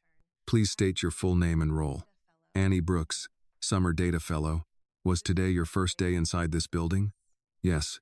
Annie described entering the lobby, waiting at reception, reading the digital directory, and stepping into the priority elevator. She admitted that she could not find the 22nd floor button and intended to ask for help. She repeated what Grant said and explained each attempt she made to leave. Denise did not interrupt except to clarify sequence. When Annie reached the push, her hands began trembling again. Lena placed a bottle of water near her. Annie took a sip. He said I would make the elevator dirty. Then he pushed me before I could get around him. Did you threaten him? No. Did you refuse to exit? No. Did you raise your voice? I don't think so. Did you intentionally touch him? No. My arm brushed his jacket because he moved into the doorway. Denise asked. Why do you believe his treatment involved more than enforcement of an elevator rule? Annie looked toward the recorder. Because he never checked who I was. He decided first. When Mr. Reed arrived, Mr. Mercer spoke to him with respect. His whole voice changed. He knew how to treat someone carefully. He simply did not think he had to do that with me. Denise allowed a moment before asking the next question. Annie continued without prompting. I am not asking anyone to pretend I chose the correct elevator. I didn't. I apologized, and I was walking out. He saw that. Her voice steadied. He was counting on me being quiet afterward. When the interview ended, Denise stopped the recorder and handed Annie a printed copy of her statement to review. A message appeared on Denise's tablet. She read it, then looked at Lena. What is it? Annie asked. The personnel search is complete. How many complaints were there? Denise hesitated before answering. 9. Annie looked through the glass panel toward the lobby, where Grant stood beside his attorney. 9 people had spoken before her. The difference was that this time, the evidence had reached someone who could no longer pretend not to see it. Denise placed Annie's signed statement in the investigation file, then asked Lena to walk her back to the training area. Before Annie reached the door, she turned. What happens to the 9 complaints? They will be reopened, Denise said. All of them? Yes. Will the people who filed them be contacted? If they agree to speak with us? Annie nodded, but she did not leave. Were any of them interns? Several. Did the company believe them? Denise glanced at the tablet in her hand. The records say their concerns were addressed. That isn't what I asked. Lena placed a hand near Annie's shoulder without touching her. Denise closed the file. No, she said. It does not appear that they were fully believed. Annie looked through the glass toward Grant. He was speaking to his attorney, his hands moving with the impatience of a man who still expected the day to return to normal. Why not? We are going to determine that. Annie pressed her lips together. Someone should have determined it before he put his hands on me. Denise accepted the statement without defending the company. You're right. After Annie and Lena left, Denise joined Jonathan in the conference room. Grant and his attorney had been moved to another office while the review continued. 9 complaint summaries lay across the table. Jonathan read them in order. The first came from a receptionist named Carla Mendoza. She reported that Grant mocked her pronunciation during a client visit, then told her that people at the front desk needed to sound more American. The case had been closed as a disagreement about communication standards. The second came from a maintenance technician, Darius Cole. Grant had ordered him to use a service corridor, while 2 outside consultants entered through the main lobby. Grant's explanation said the consultants were dressed for an executive meeting, while Darius was wearing work clothes. The report had been classified as an access misunderstanding. A records clerk named Helen Price complained that Grant criticized her for walking too slowly near the priority elevator. Helen was 64 and recovering from knee surgery. Grant described the incident as a performance discussion. 2 interns reported that Grant called them cheap labor and assigned personal errands unrelated to their program. One temporary receptionist said he pulled her badge toward him while it was still clipped to her blouse because she did not answer his question quickly enough. Jonathan stopped reading. Who reviewed these? Denise named 3 managers and a former employee relations specialist.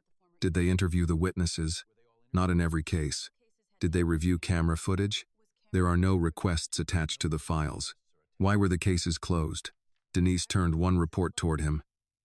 No executive witness. No documented injury. Conflicting accounts. Jonathan looked at the phrase for several seconds. So, the lower a person's position, the more powerful the witness they needed. That appears to be the practical result. And Grant understood that. We cannot prove what he understood. We can prove what he learned. Denise waited. Jonathan tapped the closed files. He learned that if he chose someone without influence, his version would carry more weight. The company attorney entered with a set of printed performance reviews. Grant's evaluations are consistently strong. His supervisors praise his efficiency, presentation, and ability to anticipate executive needs. Do any reviews include feedback from the people he managed? Jonathan asked. No. Security? No. Interns? No. Facilities or reception? No. Jonathan opened the latest review. Demanding but effective, he read. Who decided those words could stand beside each other without further questions? The attorney sat across from him. Many managers receive criticism about style. It does not always indicate discrimination. One complaint may describe style. 9 complaints describe a pattern.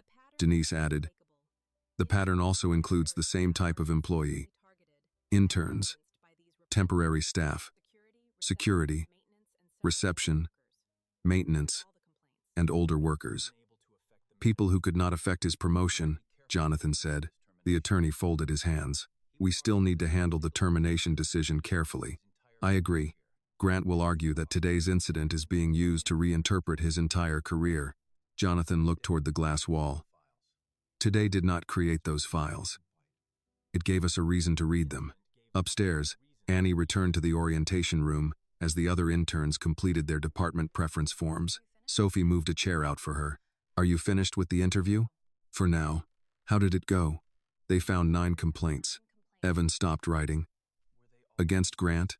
Annie sat down. Yes. Sophie's expression tightened. 9? They closed them. How? They called them misunderstandings. Evan looked toward the hallway. Maybe the complaints weren't all the same. They weren't, Annie said. That is the point. Different people reported different things, and he still kept doing them. Lena entered with 3 department managers and asked everyone to resume the session. Annie tried to focus as each manager explained the available projects, but the number remained in her mind. 9. 9 people had reached the point where they were willing to record what Grant had done. Annie wondered how many others had decided reporting him would cost more than remaining quiet.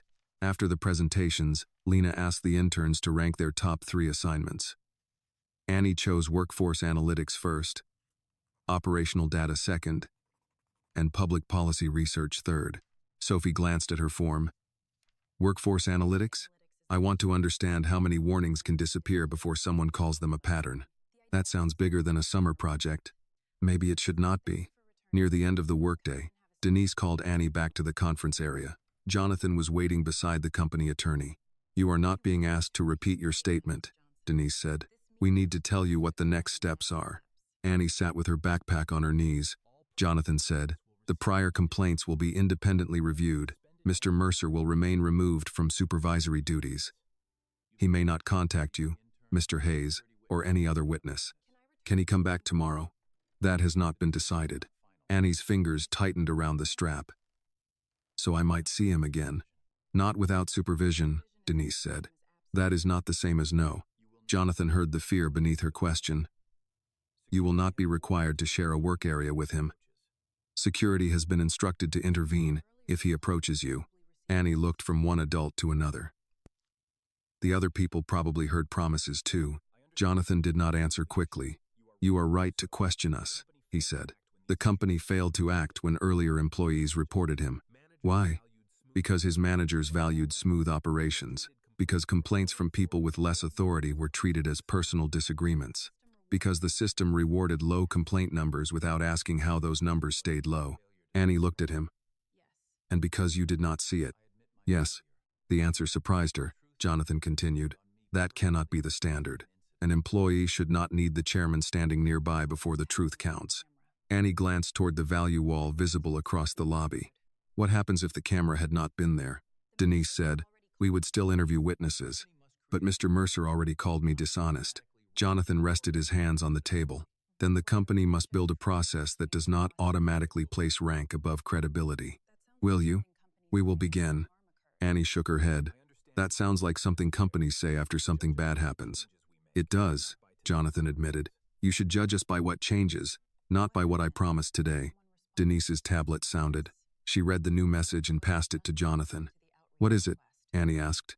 A former employee responded to our request, Denise said. She says she filed one of the complaints and is willing to speak. Jonathan stood. Arrange the interview. Denise nodded. She also says she kept copies of emails that were not included in Grant's file. Annie looked through the glass again. Grant was no longer in the hallway, but his influence remained in folders, schedules, old warnings, and people who had once left the building believing nobody cared. The camera had captured one morning. The emails might show how many mornings had come before it. Denise arranged the interview with the former employee through a secure video call. Her name was Carla Mendoza, and she had worked at Reed Global's reception desk for nearly 4 years before resigning. Jonathan, Denise, and corporate counsel sat at one end of the conference table. Carla appeared on the monitor from a small home office. She looked composed, but her fingers remained clasped in front of her. "Thank you for agreeing to speak with us," Denise said. Carla nodded. "I almost didn't. What changed your mind?" "I heard Grant did something to an intern in the lobby." Jonathan leaned forward. "How did you hear about it?" "A former coworker called me. She said there was video this time." The last 2 words carried more weight than the rest. Denise asked Carla to explain her complaint. Carla said Grant had corrected her pronunciation in front of visitors, even when she had spoken the names correctly. He once told her that the reception desk needed voices that sounded more American. When she objected, he described her as defensive and placed a note in her performance record. "I reported him," Carla said. "Human Resources told me he was trying to help me present myself professionally." "Were any witnesses interviewed?" Denise asked. "Not that I know of." "Did Mr. Mercer apologize?" "He sent an email saying he regretted my sensitivity to feedback." Jonathan's expression tightened. "Do you still have that email?" "I kept everything."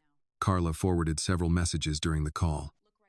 One instructed reception staff to redirect people with casual presentation away from executive areas. Another warned Carla that employees who challenged management decisions could not expect favorable scheduling. The final email had been sent after she resigned. Grant wrote that her departure proved she had not been suited to a demanding corporate environment. "Why did you leave?" Jonathan asked. Carla looked directly into the camera. "Because I was tired of proving I deserved basic courtesy every morning." No one tried to soften her answer. When the call ended, Denise printed the emails and added them to the file. "The pattern is clear," she said.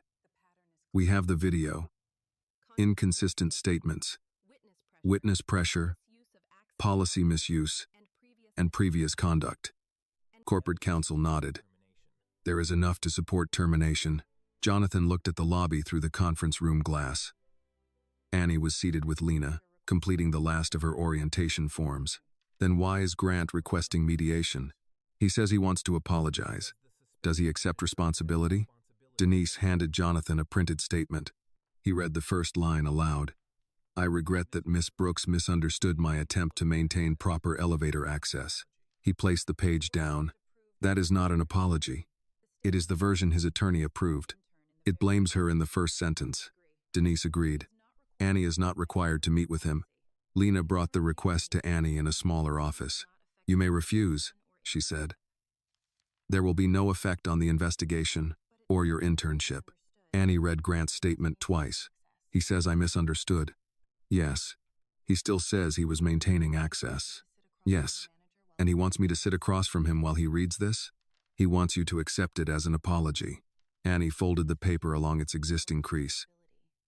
"He wants me to make him feel forgiven. You are not responsible for that. If I refuse, will people say I'm unwilling to resolve things? Some people may say anything. The official record will show that you declined a meeting with a man who has continued denying his conduct." Annie handed the statement back. "Then I decline." Lena nodded and returned the paper to Denise. Grant received the response in an office near the lobby. His attorney advised him not to approach Annie, but Grant had stopped listening. He believed one private conversation could repair what the evidence had damaged. As Annie walked toward the general elevators with Lena, Grant stepped into their path. "Annie, may I have 1 minute?" Lena moved closer to her. "You have been instructed not to contact her." "I only want to apologize." Annie looked at him. "You already wrote something. That document was prepared by counsel. I would rather speak as one person to another. You said I misunderstood you." Grant lowered his voice. "The wording could have been better." "The wording is not the problem." "Then let me correct it. I regret how the situation appeared." Annie's fingers tightened around her backpack strap. "You still are not saying what you did." Grant glanced toward the conference rooms. "I was under pressure. Mr. Reed was arriving. The elevator was delayed. And you were in an area you did not understand. I was walking out. I reacted too quickly. You pushed me. I made contact while directing you." Annie shook her head. "That is why I did not agree to meet with you. You want me to forgive a sentence. You keep rewriting." Grant's polite manner began to weaken. Do you understand what is at stake for me? I have worked here for 12 years. I have a mortgage. My daughter's college tuition is due next month. Annie's face softened despite herself. She did not want another family to lose security. Grant saw the change and moved closer. You are starting your career, he said. I can introduce you to department heads. I can make certain you receive strong assignments and a good evaluation. Tell Mr. Reed this was a misunderstanding, and we can both move forward. Lena said, that offer is inappropriate. Grant ignored her. I am offering to help. Annie remembered how he had covered his nose before asking her name. Now he was offering access because he needed her silence. You cannot offer me a future after trying to take away my first day, she said. Grant's jaw tightened. You are destroying a man's career over one mistake. A mistake was me choosing the wrong elevator. You saw me leaving and pushed me anyway. Walter approached from the security desk. Mr. Mercer, step away from her. Grant turned on him. This does not concern you. You contacted me after you were ordered not to pressure witnesses. Now you are doing the same thing to her. We have worked together for years, Walter. Do not throw away your loyalty because an intern became upset. Walter stopped beside Annie. Loyalty does not mean helping a man hide what he did. Grant gave him a hard look. You should remember who approved your hours. You do not control them anymore. Evan and Sophie had come out of the training room. They stood a few feet behind Annie. Neither spoke, but neither walked away. Jonathan appeared at the far end of the lobby with Denise and corporate counsel. Mr. Mercer, he called. Grant turned. The review is complete. The priority elevator opened behind him. For a moment, Grant glanced at the empty cabin. Jonathan continued toward him. You have spent all day asking other people to protect your position. Now you will answer for how you used it. Grant looked toward the open elevator, but the security officer near the doors moved into his path. Jonathan stopped several feet away and addressed Denise. Bring the file. Denise placed a thick folder on the reception counter. Corporate counsel stood beside her, while Walter remained near Annie. Lena, Sophie, and Evan stayed close enough to support her without surrounding her. Grant glanced at the employees gathering at a distance. Are you planning to conduct a personnel hearing in the lobby? No, Denise said. Your confidential information will remain confidential. We are addressing conduct that occurred here and the standards you repeatedly claim to enforce. This is designed to embarrass me. Jonathan replied. The camera review happened privately. The witness interviews happened privately. You chose to approach Miss Brooks in public after being ordered not to contact her. Grant pointed toward Annie. She should not be part of this discussion. Annie's shoulders tightened. Jonathan looked at her. Miss Brooks may leave at any time. She may also remain. That decision is hers. Grant gave a bitter laugh. Of course it is. Annie felt everyone waiting for her answer. Part of her wanted the elevator doors to open so she could step inside and put the entire building behind her. Her knee hurt, her head ached, and Maria's damaged lunch still rested in her backpack. But Grant had already spoken for her too many times. I'll stay, she said. Denise opened the folder. The review confirms that Miss Brooks entered the priority elevator after following an incomplete digital direction. She realized the elevator did not serve the 22nd floor and attempted to exit. Grant interrupted. That is one interpretation. It is visible on the recording. She hesitated. She moved toward the doors before you touched her. Grant's attorney spoke quietly. Let her finish. Denise continued. The recording shows you blocking the exit, making physical contact, and pushing Miss Brooks onto the lobby floor. Witnesses confirm that you made remarks about her clothing, financial circumstances, and effect on the condition of the elevator. Grant shook his head. The camera has no sound. Walter Hayes heard the comments. Evan Clark heard part of them. Ruth Feldman saw Miss Brooks attempting to leave. Ruth stood near the reception desk with both hands resting on her handbag. Grant looked at her as though he had only just noticed she was there. Denise continued.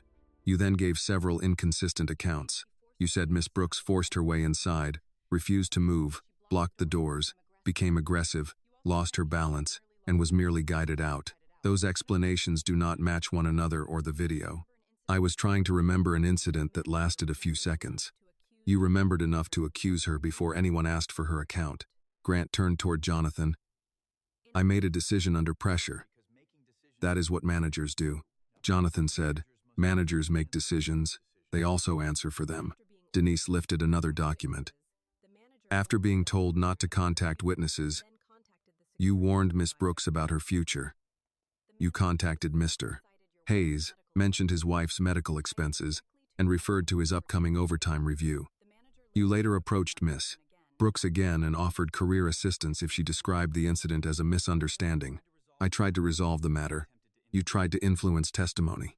I tried to prevent an unnecessary fight from damaging the company. Annie spoke before fear could close her throat. You were trying to keep your job. Grant faced her. You have no idea what it takes to manage a company like this. No, Annie said, but I know what it feels like when a manager thinks nobody will believe me.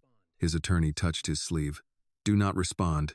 Denise opened the section containing the earlier complaints. The review also found 9 prior reports involving similar conduct. The employees included interns, reception workers, security personnel, maintenance staff, temporary workers, and an older records clerk. Grant's voice rose. Those cases were closed. They are being reopened. You cannot use old accusations as proof. Jonathan answered, the old reports are not proof of this morning.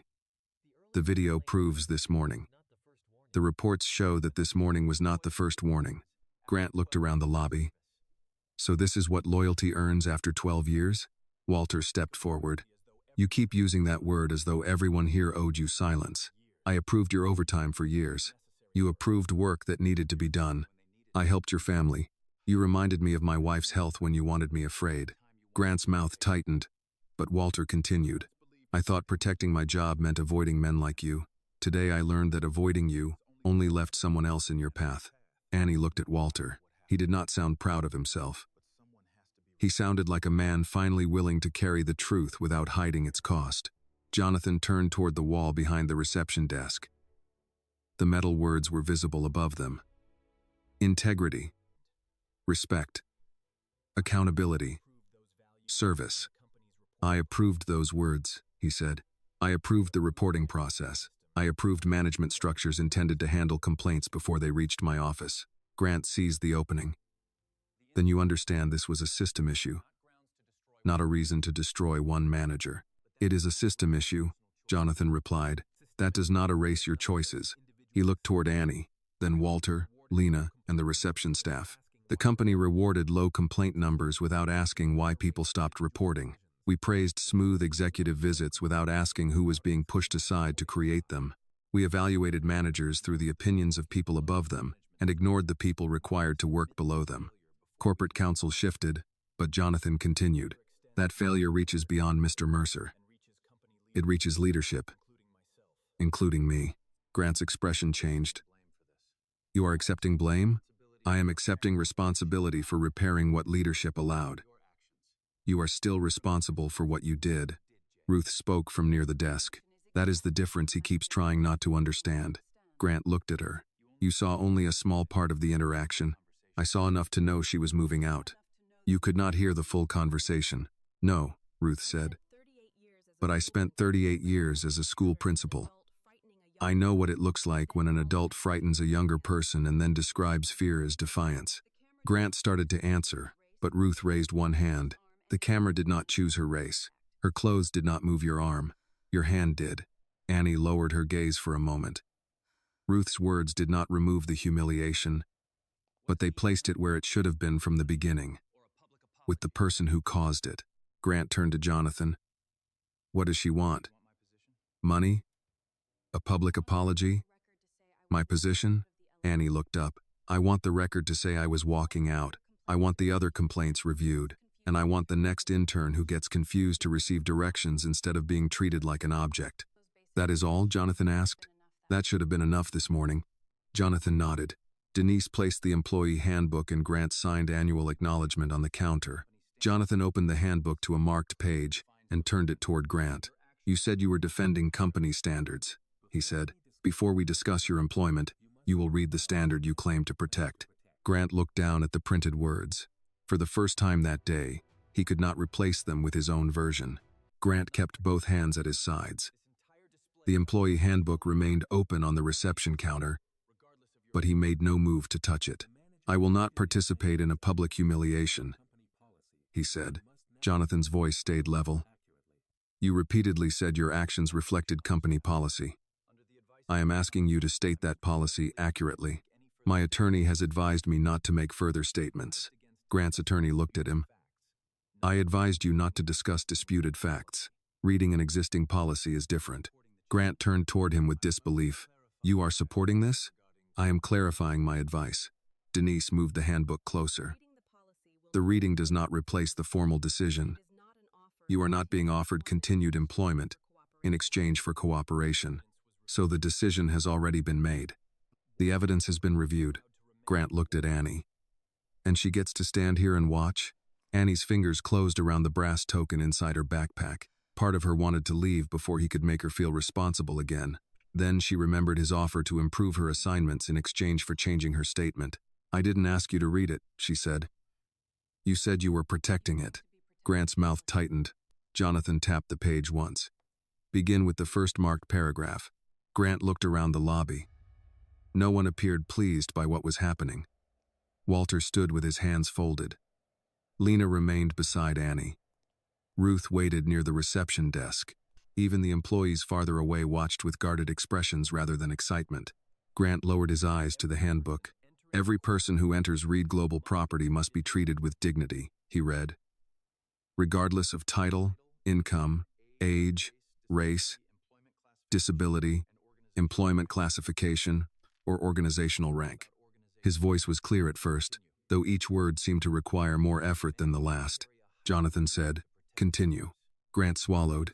Managers carry a heightened duty to protect employees, interns, visitors, contractors, and service personnel from intimidation, retaliation, unwanted physical contact, and discriminatory treatment.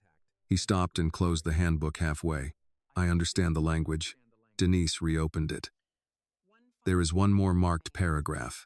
Grant looked toward his attorney, who gave a small nod. Authority may never be used to obtain silence, personal advantage, or exemption from accountability. Grant finished the sentence and pushed the handbook away. There, I read it. Jonathan asked, Did Annie threaten you? No. Did she prevent you from leaving? She delayed the elevator. That was not my question. Grant's face reddened. No.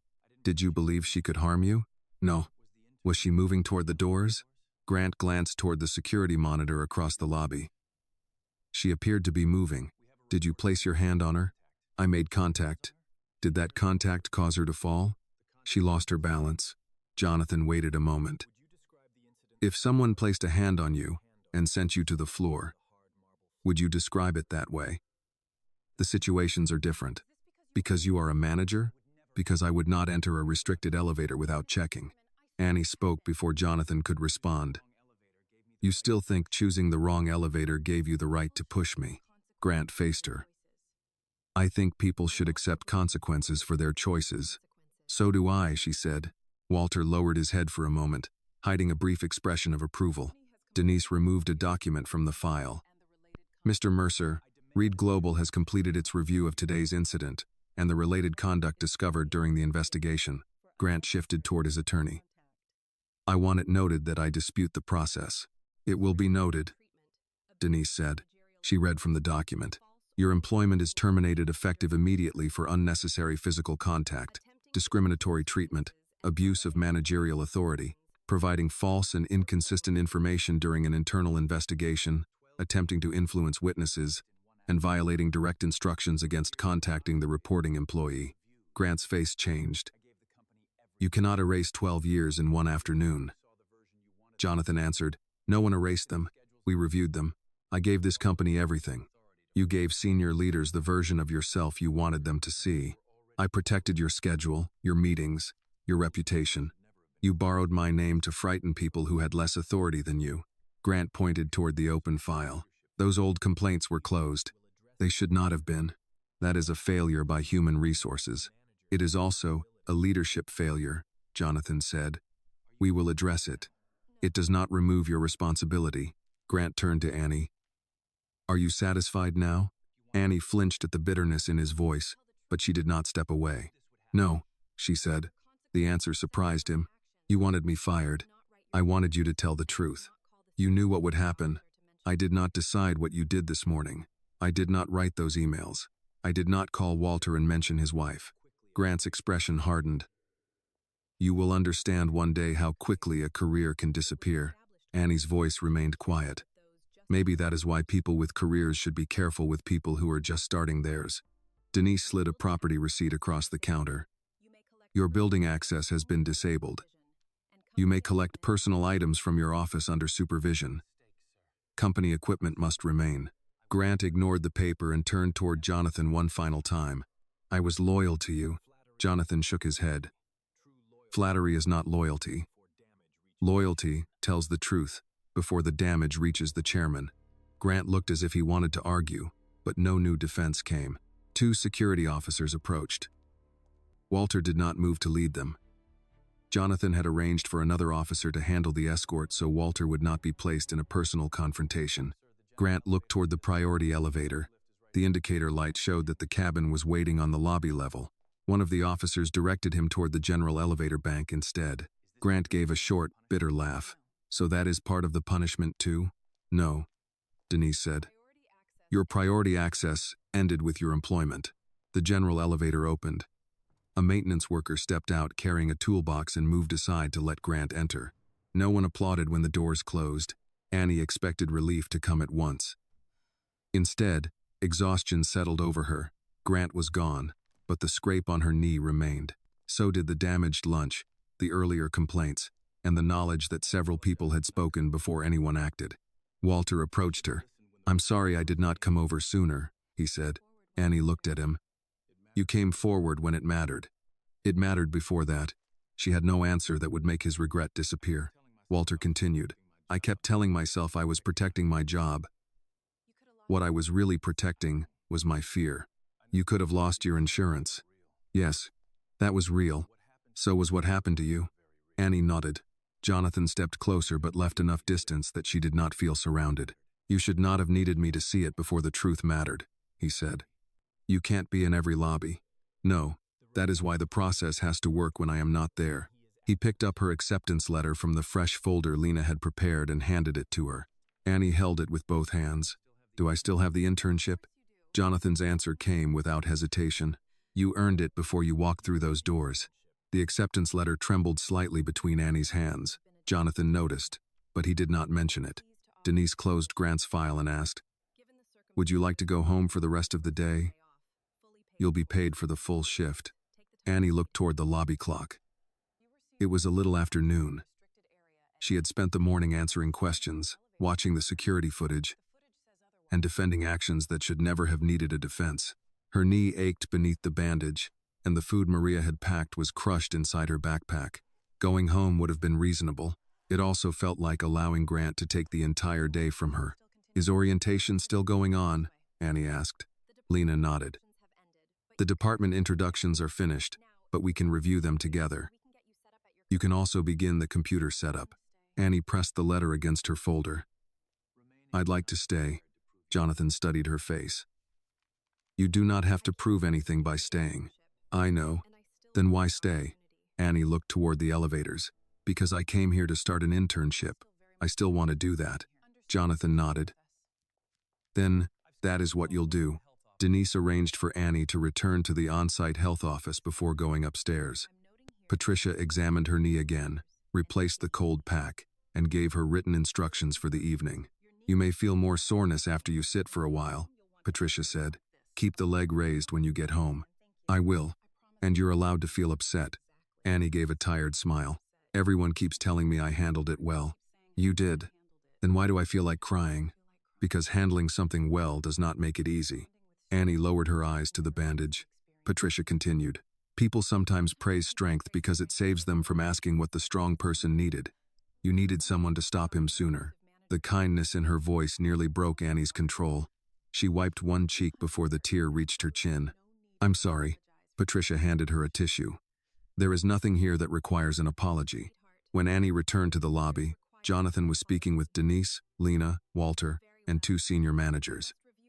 The company attorney had left to prepare the formal notices connected to the investigation. Jonathan turned as Annie approached. We're making several immediate changes, he said. The digital elevator directions will be corrected before tomorrow morning. The priority access policy will be sent to every employee. And the term, VIP elevator, will be removed from internal schedules. Annie listened without reacting. Jonathan continued. The 9 earlier complaints will be reviewed by an outside investigator. Interns, temporary workers, security staff, reception employees, and contractors will receive a reporting option that does not pass through their direct managers. Walter asked, what happens when the report concerns someone in human resources? It goes to the independent review office and the board's conduct committee. One of the senior managers shifted uncomfortably. That may produce a large number of complaints. Jonathan looked at him. A large number of reports does not create a problem. It reveals one. The manager nodded and wrote something in his notebook. Denise added, management evaluations will also include confidential feedback from the people working under each supervisor. Walter gave a quiet laugh. That will surprise a few people upstairs. It should not, Jonathan said. A manager's character is clearest when approval offers no reward. Annie looked at the metal values displayed on the wall. Will those changes last after today? She asked. Jonathan did not give her a quick promise. They will be documented, assigned, and reviewed by the board. You should still judge us by what happens next. That's what you said before. I meant it. Lena pressed the general elevator button. When the doors opened, a custodian stood inside with a supply cart. An older employee held a cane in one hand, and a woman from accounting carried a sheet cake covered by a clear plastic lid. The custodian began moving his cart toward the doors. I can take the next one. Jonathan stepped aside. There's enough space. The man remained inside. Annie entered with Lena. Walter followed because he needed to check a security panel on the 23rd floor. Jonathan stepped in last. No one was asked to move. The woman holding the cake smiled at Annie's temporary badge. First day? Yes. What a day to start. We're having a retirement lunch upstairs. You should take a piece if any survives. Thank you. Jonathan asked Annie. Which department did you select? Workforce analytics. What interested you about it? Annie considered her answer. Patterns. Sometimes one event looks small because people only examine it by itself. Data shows when the same thing keeps happening. The custodian glanced toward her. Walter did too. Jonathan said, our company measures revenue, deadlines, and customer growth every day. We have not measured often enough who feels safe speaking. The doors opened on the 22nd floor. Lena stepped out with Annie. Before the doors closed, Jonathan said, Miss Brooks? She turned. Your work should be evaluated like every other intern's. No special treatment, and no penalty for what happened. That's what I want. I know. At her assigned desk, Annie received a laptop, a security guide, and a schedule for the rest of the week. Lena helped her create a password and explained the project folders. Sophie and Evan sat nearby. Evan approached after Lena left. I heard he was fired. Yes. I'm sorry I walked past you. Annie placed her notebook beside the keyboard. You already said that. I know. I just don't want the apology to be the only thing I do. Then remember the next time you see something. I will. Do not wait until the chairman arrives. Evan nodded. I won't. Near 5 o'clock, Annie called Maria. Are you still there? Maria asked. Yes. Was that your choice? It was. Then I'm proud of the choice. Annie told her Grant had been dismissed and that the company was reopening the earlier complaints. Maria became quiet. Are you relieved? She asked. I think so. I also feel bad. For him, he has a family. So do the people he frightened. I know. Do not celebrate his hardship, Maria said. But do not carry responsibility for consequences he earned. On the train home, Annie kept the brass token in her palm. When an older man entered with a cane, she stood and offered him her seat. He thanked her and settled near the window. That evening, Maria served chicken, green beans, and macaroni casserole a neighbor had brought from church. Annie placed her company badge beside the old transit token on the kitchen table. One represented where she had come from, the other marked where she had begun. Before bed, Annie took out the white blouse. A crease crossed one sleeve from the morning. She set up the ironing board and smoothed the fabric herself. Maria watched from the doorway. You're wearing it again? Yes. Annie guided the iron along the sleeve until the crease faded. Grant had tried to make her first day a warning. She had decided it would remain a beginning. 3 months later, The first cool wind of September moved between the towers along the Chicago River. Annie arrived at Reed Global carrying the same canvas backpack, though the zipper had been repaired and a company laptop now rested inside. She still wore the black shoes Maria had polished before her first day. A few new creases marked the leather, but Annie no longer checked them each time she crossed the lobby. The elevator signs had changed. The polished panel beside the priority cabin now read, "Priority access for mobility needs, urgent operations, and authorized scheduled travel. Need help? Please ask.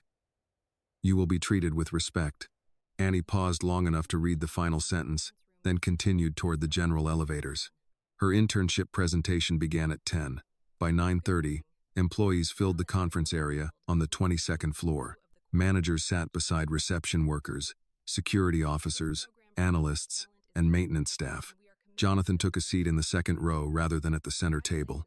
Maria arrived wearing a navy dress borrowed from a coworker. She had finished an overnight shift, slept for 3 hours, and taken the train downtown. "You should have rested," Annie said.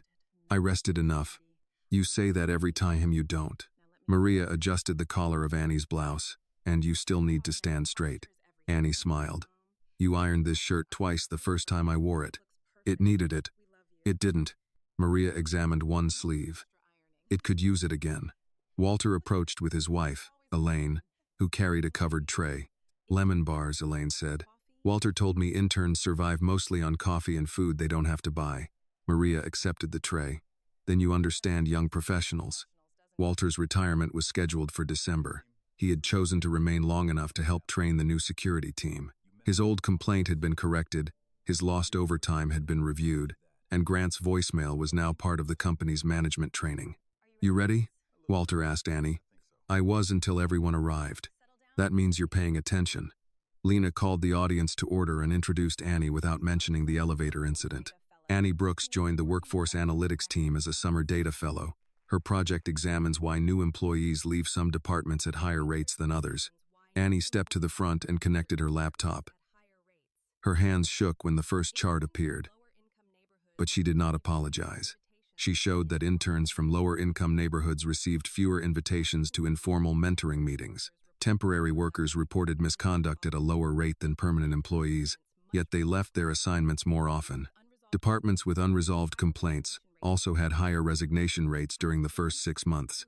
"These numbers do not prove why every person left," Annie said. "They show us where the company should ask better questions."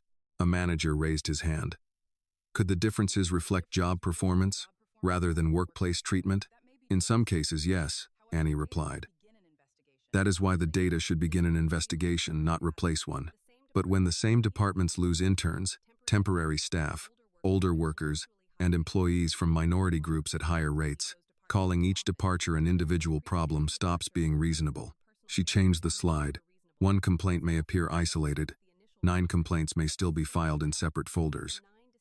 Data helps us see when separate folders describe the same condition. Jonathan listened without interrupting. Annie concluded with 3 recommendations: confidential exit interviews for interns and temporary workers, management reviews that included feedback from subordinates, and quarterly reports showing whether complaints led to action. When she finished, applause filled the conference area. Annie looked first at Maria.